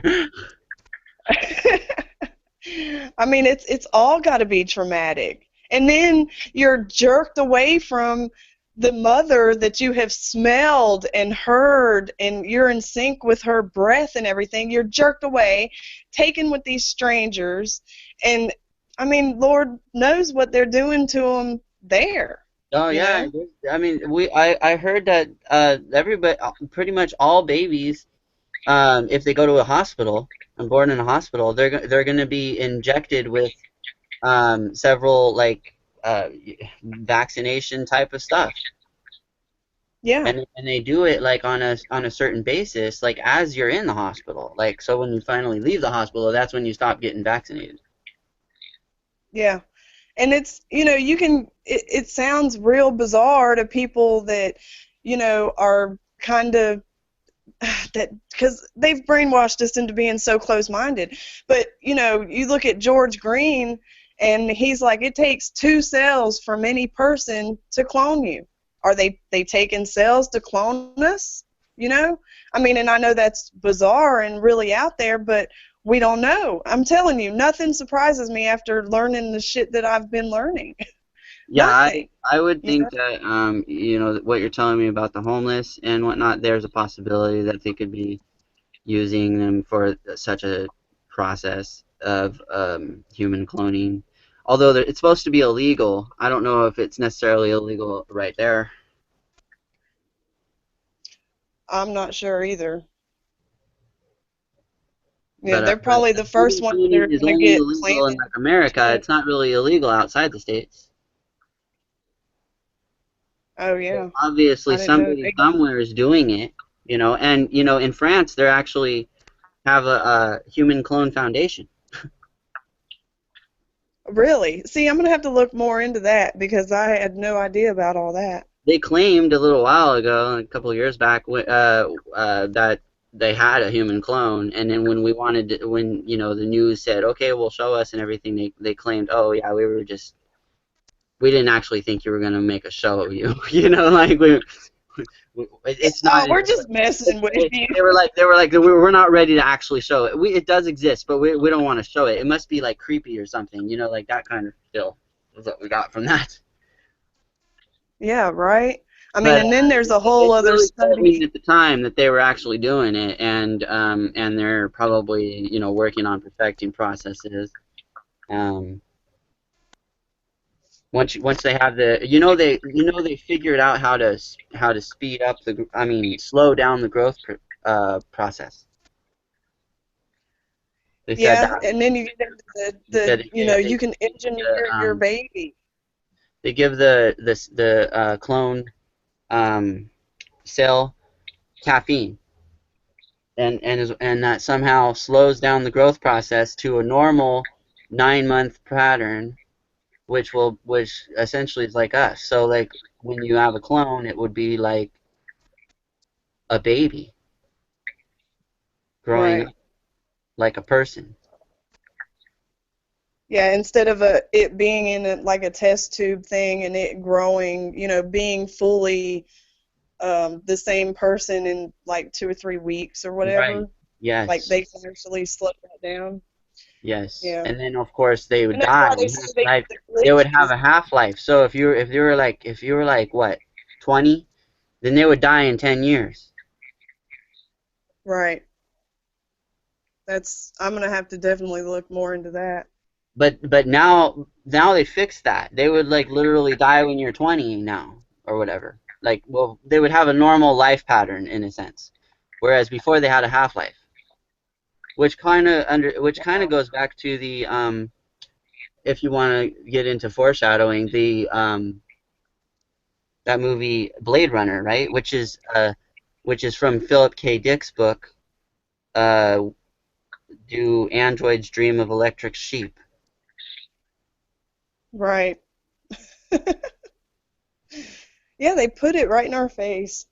Put it right in our face. Well, the whole thing behind Philip K. Dick is like he wrote his stuff and he felt that there was somebody after him. Something happened to his building, or in his locked case where his stuff was, and his stuff was missing. And they actually thought that he did it to himself. Whereas he didn't actually think. He was like, the only way that would happen is if he had like a split personality disorder that he wasn't aware of, which gets into a whole other thing because he was a writer, right? So, of fiction as well, and science fiction, really deep science fiction, like makes you think. So when you get into the perception of what happened to him and his death, and what we now, after his death, we have other versions of his story coming out several times. One of his stories actually says that they're going to do that to him, that they're going to kill him, take his stories, and rewrite them in their likeness to what they want to have. Like they're basically what they want to push, in a sense, their agenda. Right. But under his name. They're even. If you want to look get into that, look at the movie. What is it called? Radio Free Albemuth. It's hard to pronounce. It's a good representation of the book. The book is called Radio Free Albemuth, but it basically puts all three Valuses together in the movie, so you end up getting Valus, and because there's also books written by Philip K. Dick called Valus 1, 2, and 3. Philip K. Dick, is that his name? Yeah, it was all about this satellite that was out in space. Like, not in space, well, like basically going around Earth, essentially. That's like an unknown, it like had intelligence. But it actually was like a Sputnik or something, like an old Russian satellite that gained intelligence. Through processes, it became like self-aware, and then started talking to Philip K. Dick's character in the book. Wow, that's awesome. I'm definitely going to have to check. It's really close. There's Valus 1, 2, and 3, and there's Radio Free Albemuth. That's the books. And there's also the Exogesis. The movie is called Radio Free Albemuth. Okay, got it. Yeah, I keep a notepad right next to me so I can write all this shit down. But he was definitely a visionary. He saw a lot of things before they happened, and before he died before they happened.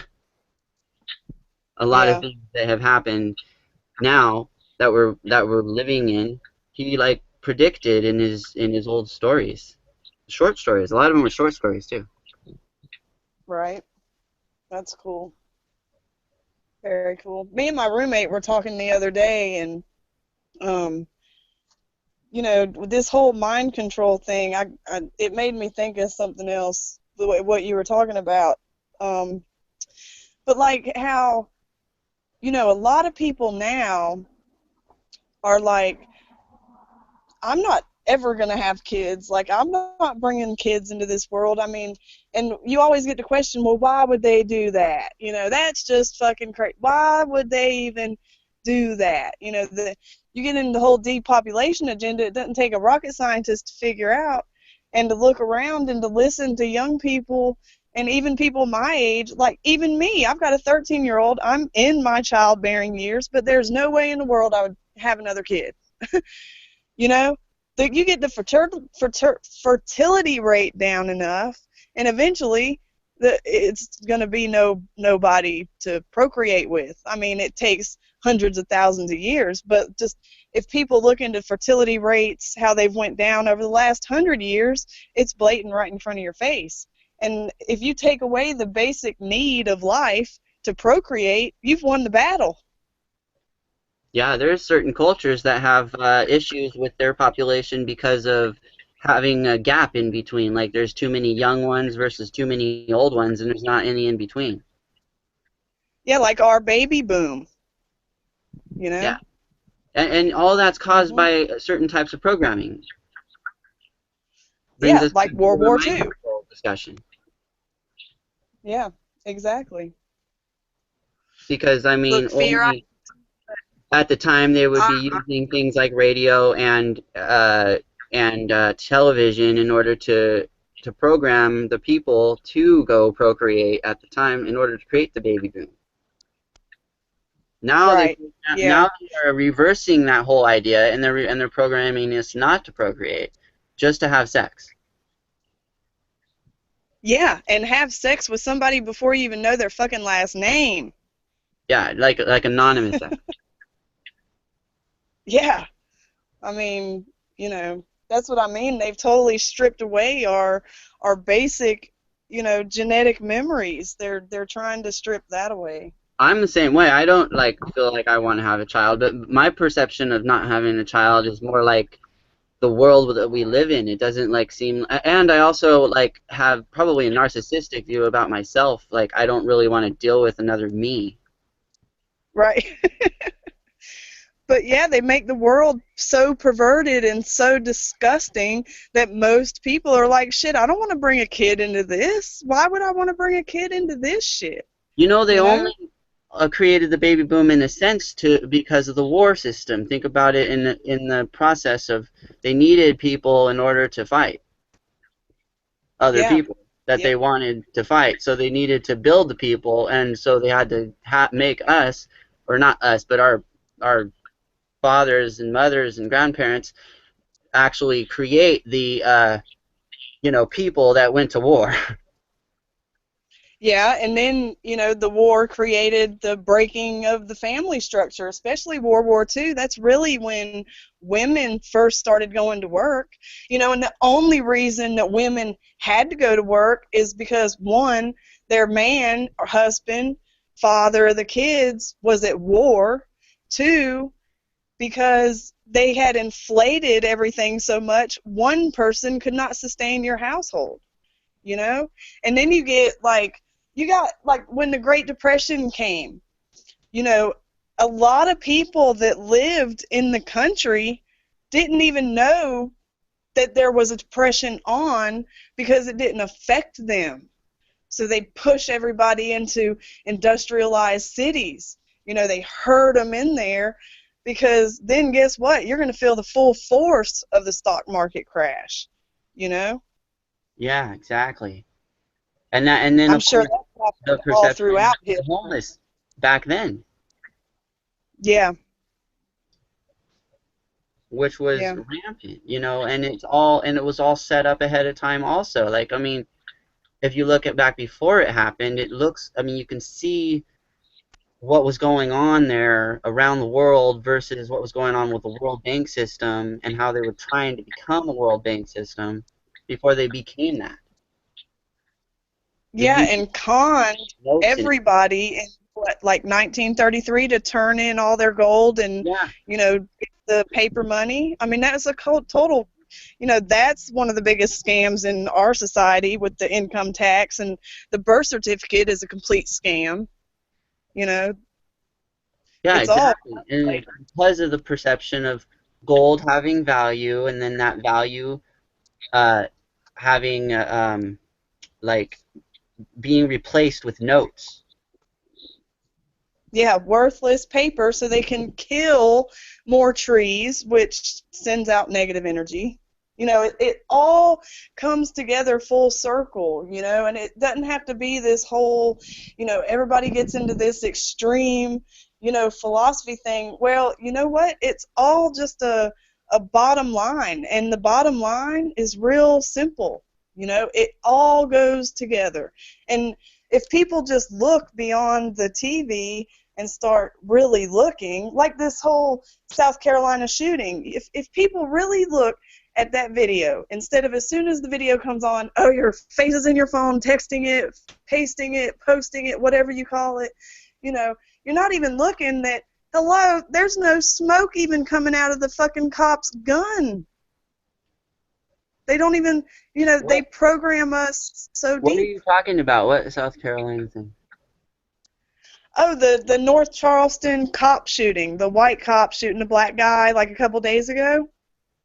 Oh, I haven't picked up. I've been like there's a bunch of I've been busy. There's a bunch of what do you call it?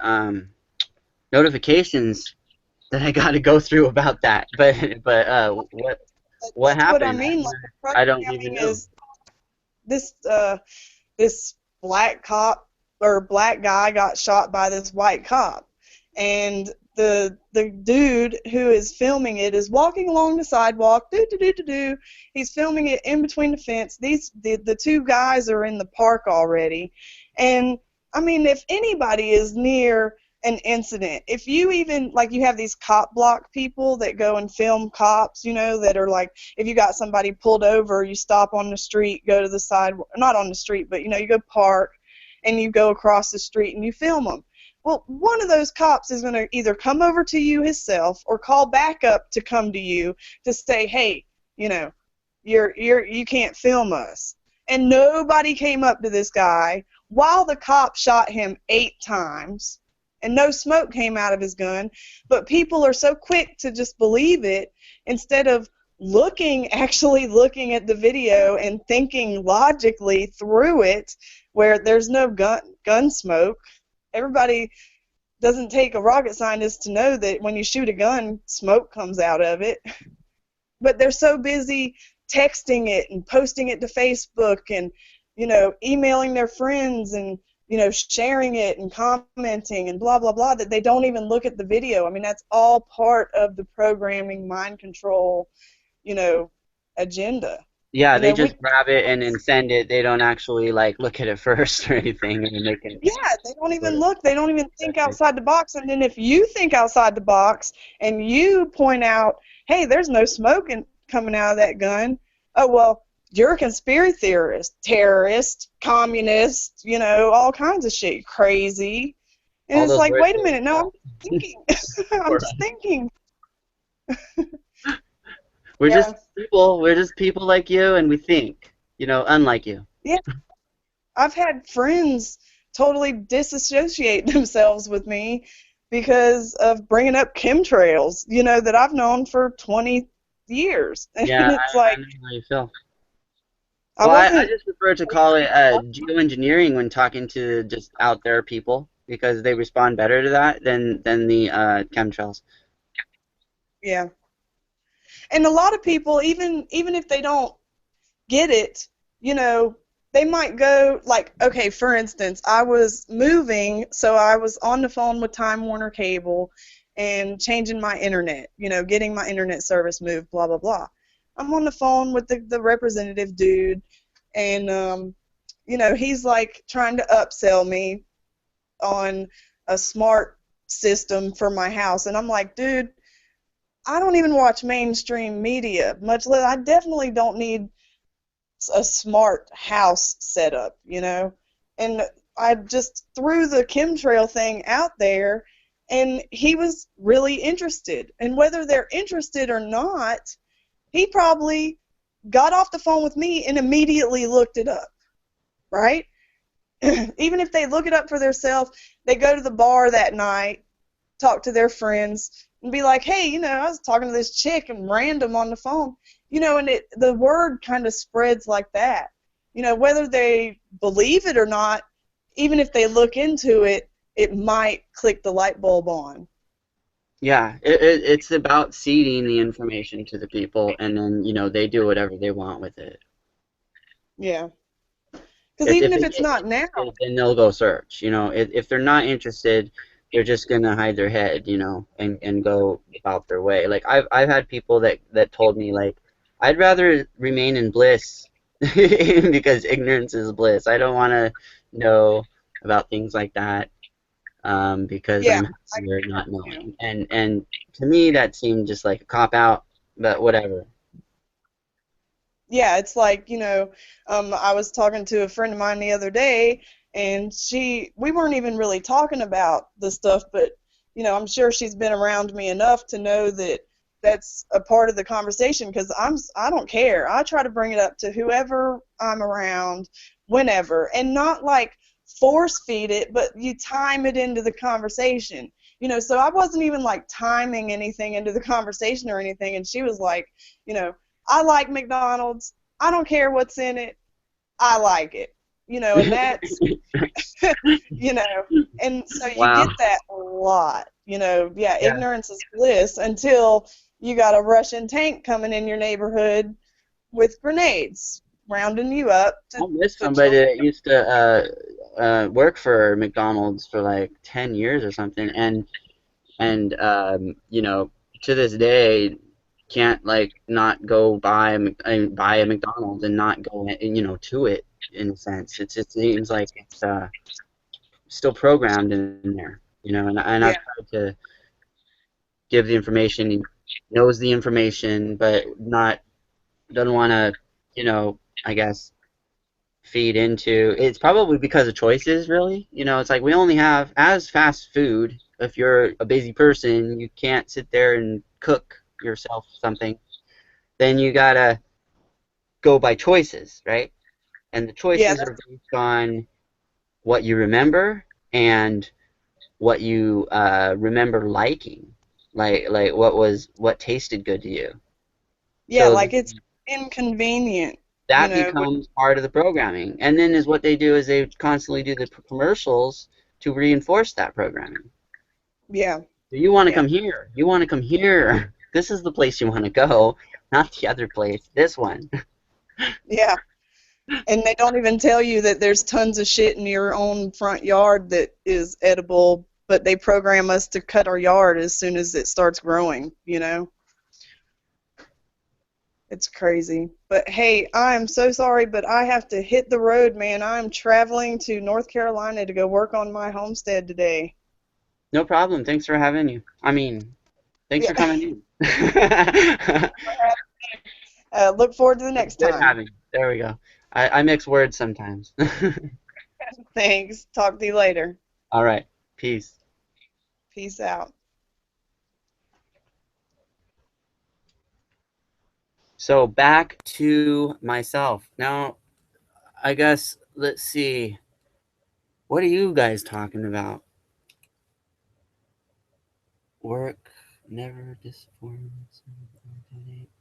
So, any people out there, Cookies, 21, Red Siren, Jay Lee, do you have any questions for me or anything? Oh, and Suppress the Truth.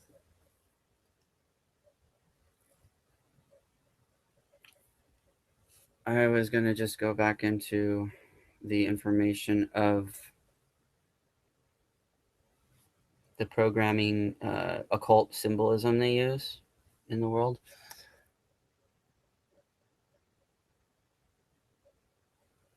So let's see. Another thing is hand gestures like keys, codes, and triggers. They use these like in a usually in pictures, and I think, and in my own like opinion, it seems that it's all about uh, if they are pre-programmed, then all the cameraman has to do is use the program switch in order to make them do whatever they do before they take the picture. So one of those things is the OK symbol. It's like usually everything's okay, and you do the finger with the thumb together, and you have the other fingers going out in this formulation to where it creates a 666. Now, if you bring those all together and put that on your knee, that's a mudra from yoga in a kundalini. But you have to have your fingers together. So when you separate your fingers for some reason, and that becomes that symbol that they use, and they put it on their eyes sometimes. Sometimes they just cover one eye, but that reinforces that. Then you got your electrocution symbols like lightning bolts or just electricity, just random electricity. Hey, Catherine, did you want to come in and talk? I'll invite you.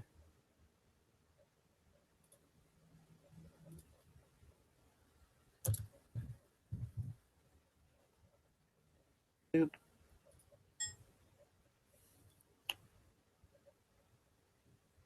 Let's see. So then you have large jewels or jewel programming, and I'll come back to that, I think, because that's more of a deeper thing. gets into each different jewel and how it works. You got your green doors, basically like Club 33 in Disneyland, Disney World. I forget which one. I think it's Disney World. Has the Club 33, and that's connected to like Freemasonry because of the 33 being honored, and he's a 33-degree Freemason. The I'm talking about Disney, and they have this green door to their entrance of the club. So that represents basically kind of like anything can happen behind the green doors, and that reinforces to people that are programmed that on a green door, whenever they see it, it means that they can kind of let their inhibitions go in that area. Also, you'll find green doors in like like sex clubs, around sex clubs, and um, what do you call it, like strip, like where the strip clubs or whatever, what they call it, exotic dancer kind of movement. And then you got your sex kitten reference, or kittens, just like seeing kittens. They show kittens all over the place. They have this kind of kitten programming with the whole, what's her face? The I saw a news thing recently associated with ISIS, like bringing people from over here to there and over in Canada to there, like using kittens and Nutella and some like symbol that had it looked like Kali, basically, with the one eye closed, other eye open, and then a tongue sticking out, a smiley face, kind of like with the yellow emoticon kind of thing. And they use those kittens to reinforce the people that have been programmed by that kitten programming in order to have that sexual reference. That also represents back to where we were talking about the animal print. Even when like people that are wearing animal print, it's like, why is everybody wearing animal print everywhere? Because they're reinforced programming from watching all these music videos where their favorite stars wearing the animal print. I see it also on sitcoms, commercials,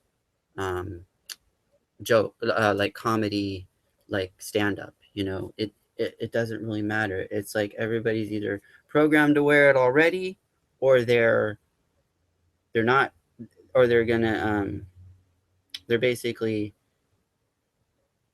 it's helping it when they see it. It makes them want to wear it, like through what's that called? Through the reinforcement of seeing it in the first place. Then you got your cross, right, which is spiritual programming. And not to offend any spiritual people out there that associate with the cross. This has nothing to do with you. This has to do with the people that are actually programmed by the cross to be programmed in the or to be reinforced programmed in the future into their own spiritual programming that is more of a kind of bastardized version of the real spirit, uh, the real like understanding of the cross in, say, like the biblical teachings and such. So, and then there's pentagram, which is a cult ritual reinforcement. So when you see your pentagram and you've been you've been ritually kind of abused and such, then the pentagram is going to affect you in that ritual abuse way, because the ritual is usually associated with that pentagram. And I'm a pagan, so I don't associate with that in that type of understanding, because my understanding of the pentagram is more of a positive thing that's associated with nature and directions. But of course, the cult, they bastardize everything that we use and they turn it around on us. So they did that to my pagan culture. So that's what you have to understand when you're seeing a pentagram and it affects you in that negative way. It's because they wanted it to do that. They wanted it to affect you in that where you're going to either kind of be emotionally poisoned and you're going to go take that emotional poison to someone else, or you're going to be affected in kind of a programmed way where if you were kind of abused as a child or something, it might affect you in a deep, like psychotic manner. So you want to stay away from that understanding and basically realize it for what it is whenever you see it out there in the world. Because think about it, it's on everything. The star, it's the star, five-pointed star. It's on everything. It's everywhere. It's on the flag. It's on like fast food restaurant signs. It's on like uh, people's buildings and like barns and stuff. So it's everywhere. So you got your one eye covered. We kind of went into that.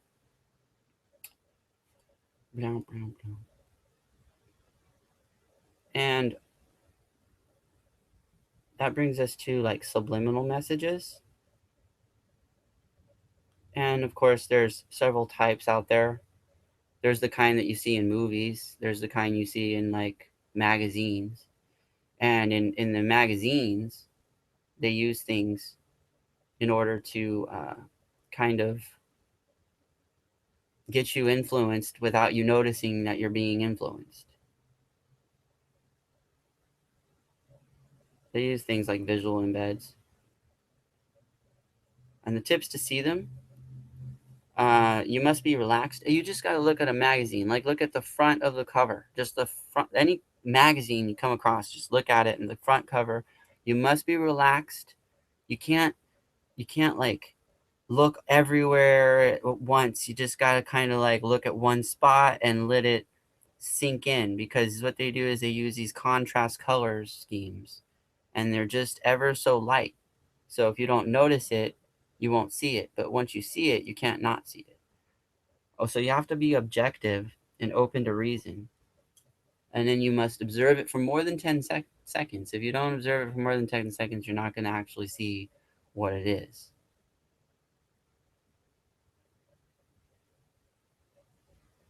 Make sure you look at it critically as well. And then the best thing to do is look for out of place, unnatural, and inconsistent add backgrounds. It's all about the backgrounds. So what the subliminal messages do is they mess with our minds, like on kind of wavelength wise. Like you got the beta. It's a characteristic of an engaged mind, which is highly alert and well focused. Right? So like beta is kind of like when you're going to the grocery store and you have a list on your, in your hands, on your phone, or like maybe you wrote it. And you're going through the list and you're traveling down the aisles, going through, grabbing each of your items on the list. You're totally in beta mode at that moment. You're not really caring about what's going on around you. You're just focused on a goal and achieving that goal. Okay, then there's alpha, which is slower than beta and can represent a relaxed and awareness in the mind. So alpha is where they want you to be when you get hypnotized. Basically, you get in a relaxed state of mind. You're in a trance, kind of like when you're watching TV. That would be like the alpha waves kind of affecting you. You're kind of just constantly just what's going on in the TV, letting everything sink in. So you open yourself up to that. And then you got theta, which indicates drowsiness, daydreaming. It's the first stage of sleep or indirect imaging thinking. So you gotta, this is like basically also known as the hypnagogic state. It's like when you're not completely asleep yet, but you're also not awake at all. You're completely like despondent from the world around you in a sense, but you're not you're not dreaming yet. You're not in the REM state. So you end up like experiencing things, but you're kind of paralyzed still. This is the state that people are found when they're like, in those those times of terror with like night terrors and such, or like people that have been abducted and such. They've been found to be in the theta mode at that moment.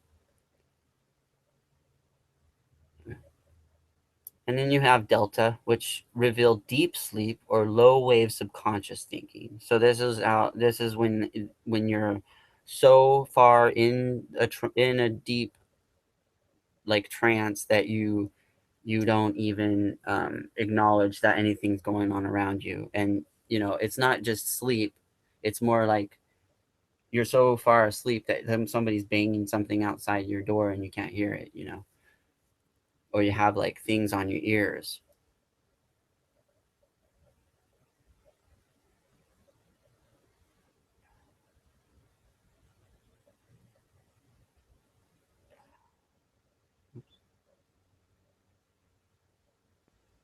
So then you got what's known as fainting, and this is where I was talking about, where they basically take a word or image, faintly airbrush it slightly darker or lighter than the background. So you want to look for that if you're looking at this type of thing. Another thing to look for is one image doubling over as another. So one thing, it looks like there's something on top of another thing. You want to look in those areas because you'll find stuff in those areas really weird. And I've looked into this myself, and I've found some strange stuff. It's really creepy once you start noticing, because then you start noticing it more and more in other stuff, and then it becomes more like, okay, well, now I just assume that everything's in that one, like at that point, because you've seen it so many times before. So then I got basic human fears, and this associates, the reason why I'm explaining this at the moment is because we have to understand our fears in order to kind of let them go. Like when a fear is basically just lack of understanding. So once you understand it, it's gone. It doesn't exist anymore. So we need to know our human fears. One of these is abandonment. Obviously, that's just like being abandoned. I have abandonment issues. Like, had friends that like were there and then they're gone, and then you think that over time you're like, oh my God, these people that are here now, they're eventually going to go away. You have to get over that. You just be like, it doesn't matter. It's not a big deal. You need whether they stay or they go. It doesn't matter.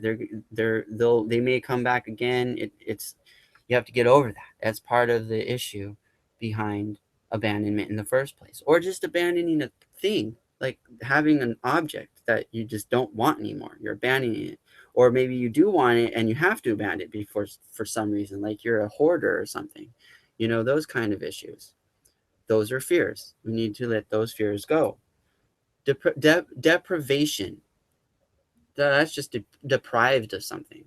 Like, why do we fear that something's going to deprive us of something? Like, for instance, right now in this area, they're trying to deprive us of water. They're saying that, hey, you only use water for this amount of time. Don't use it for that amount of time. If you use it for this amount of time and you're not supposed to, then we're going to tax you. We're going to fine you. We're going to put you in jail for it, Like, that's crazy. And they're depriving us of our natural resource of water. So it's not like we should fear that. We just need to understand it. Why are they doing that to us? And then, of course, it becomes the drought. The drought associates with HARP, allegedly. So if they stop messing with the HARP thing, then we'll have our water and we won't have the drought. Everything seems to correlate with other things. It's pretty obvious. If you look at Dane Wigington's work, you can see that in this area where I live, they're obviously using HARP to keep us from getting water. So then it's problem, reaction, solution. They obviously created that so we'd go, hey, now we have to use our water for stuff. Oh, well, now we're going to tax you on it. Just one thing after another. And then, of course, we're going to use that in the election perception over here with the governors and such. So you got your subjugation.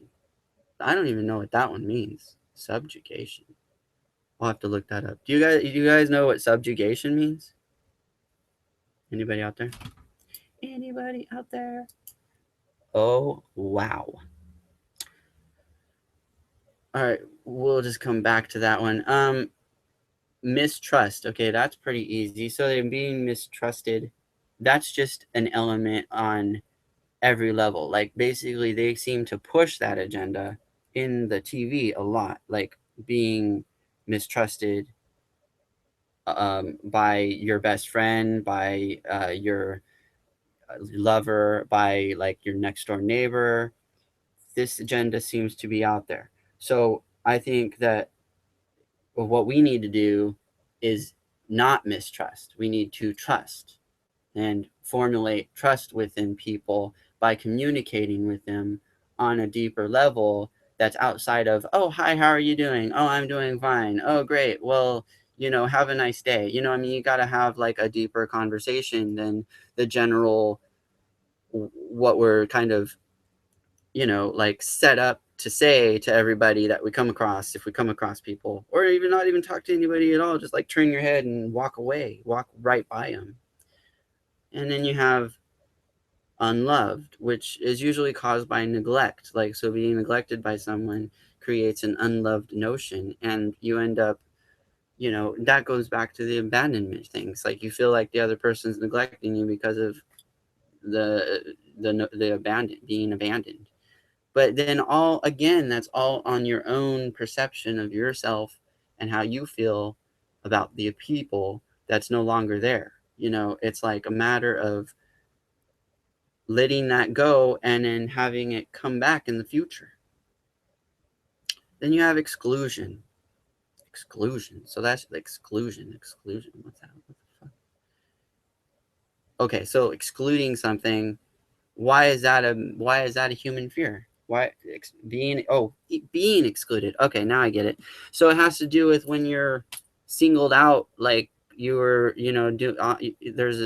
let's do hypothetical. You're like in a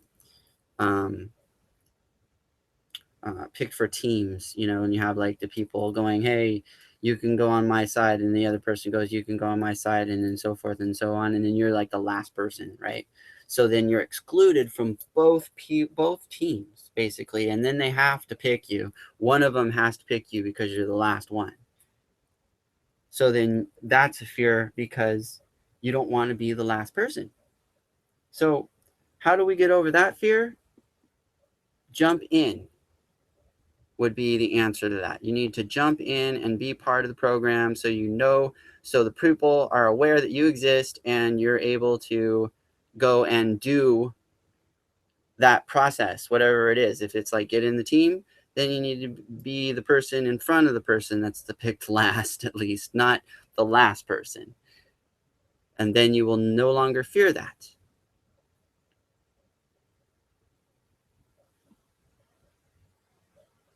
All right, and then you got vulnerability. So being vulnerable, I guess, like that just lingers back to like innocence in a sense, because when you're innocent, you're generally vulnerable. So if you're like a kid, you're vulnerable because you don't know a lot of things. If when you're an adult and you're vulnerable, it's because of your own shell that you put yourself in. So you need to get over your own vulnerability and become more strong within yourself. And that means more like believing in yourself, in my opinion. So I think that's how we would break our own vulnerabilities, or it's believing in ourselves, giving that strong will. Then you got failure. Okay, well, that's a big one, right? Because everybody has that. It's like when you do something, you set out to do it, and something happens that causes you to not succeed.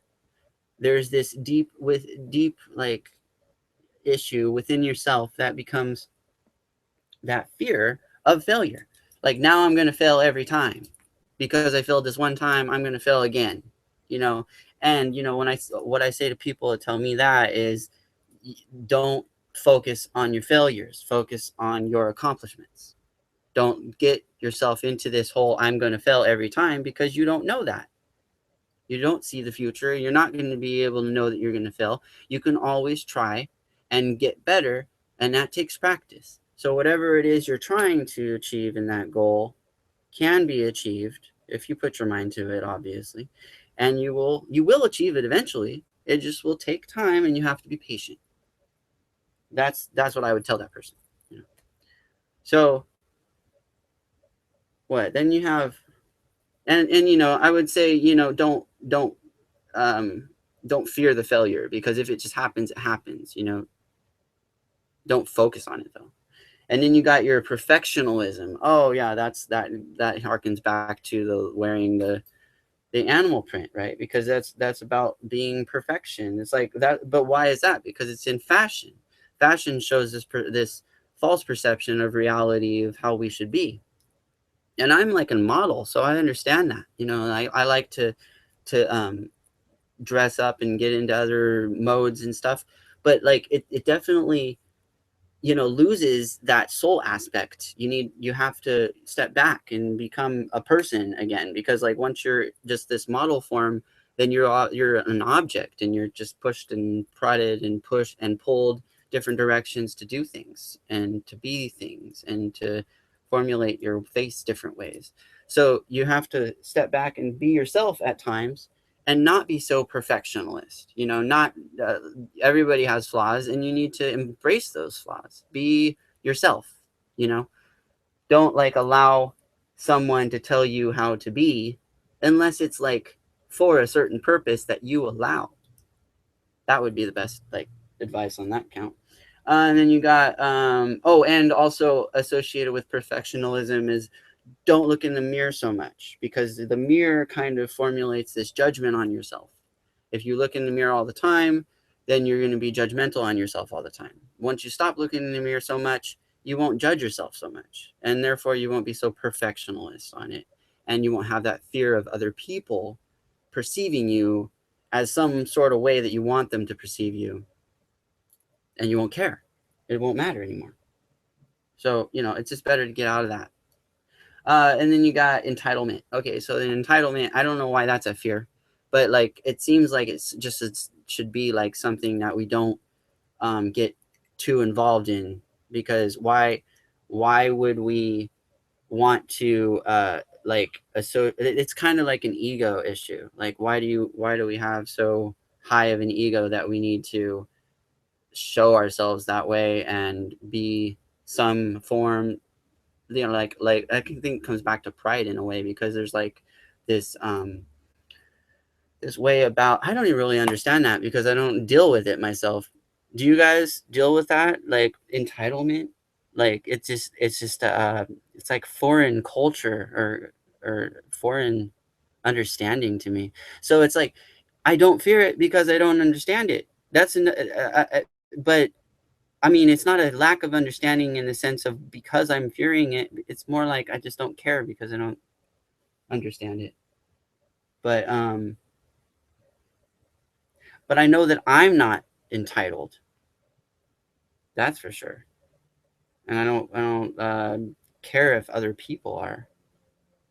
I don't think it's a good thing, and that's my opinion on that.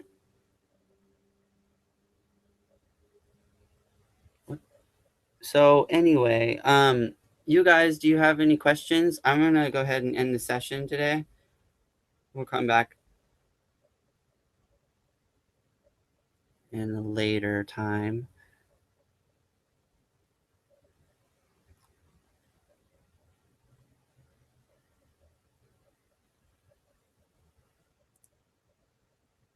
Okay, well, I guess no questions. So it's great having you guys over there in the chat. Shout out to all you. You got like Cookies 21, Red Siren. Is that all that's in there? Oh, and Jaylee, Catherine McLean. So it's nice having you guys. We'll see you next time. Viewers, I'm not sure who you are, but thanks for coming. Good to have you.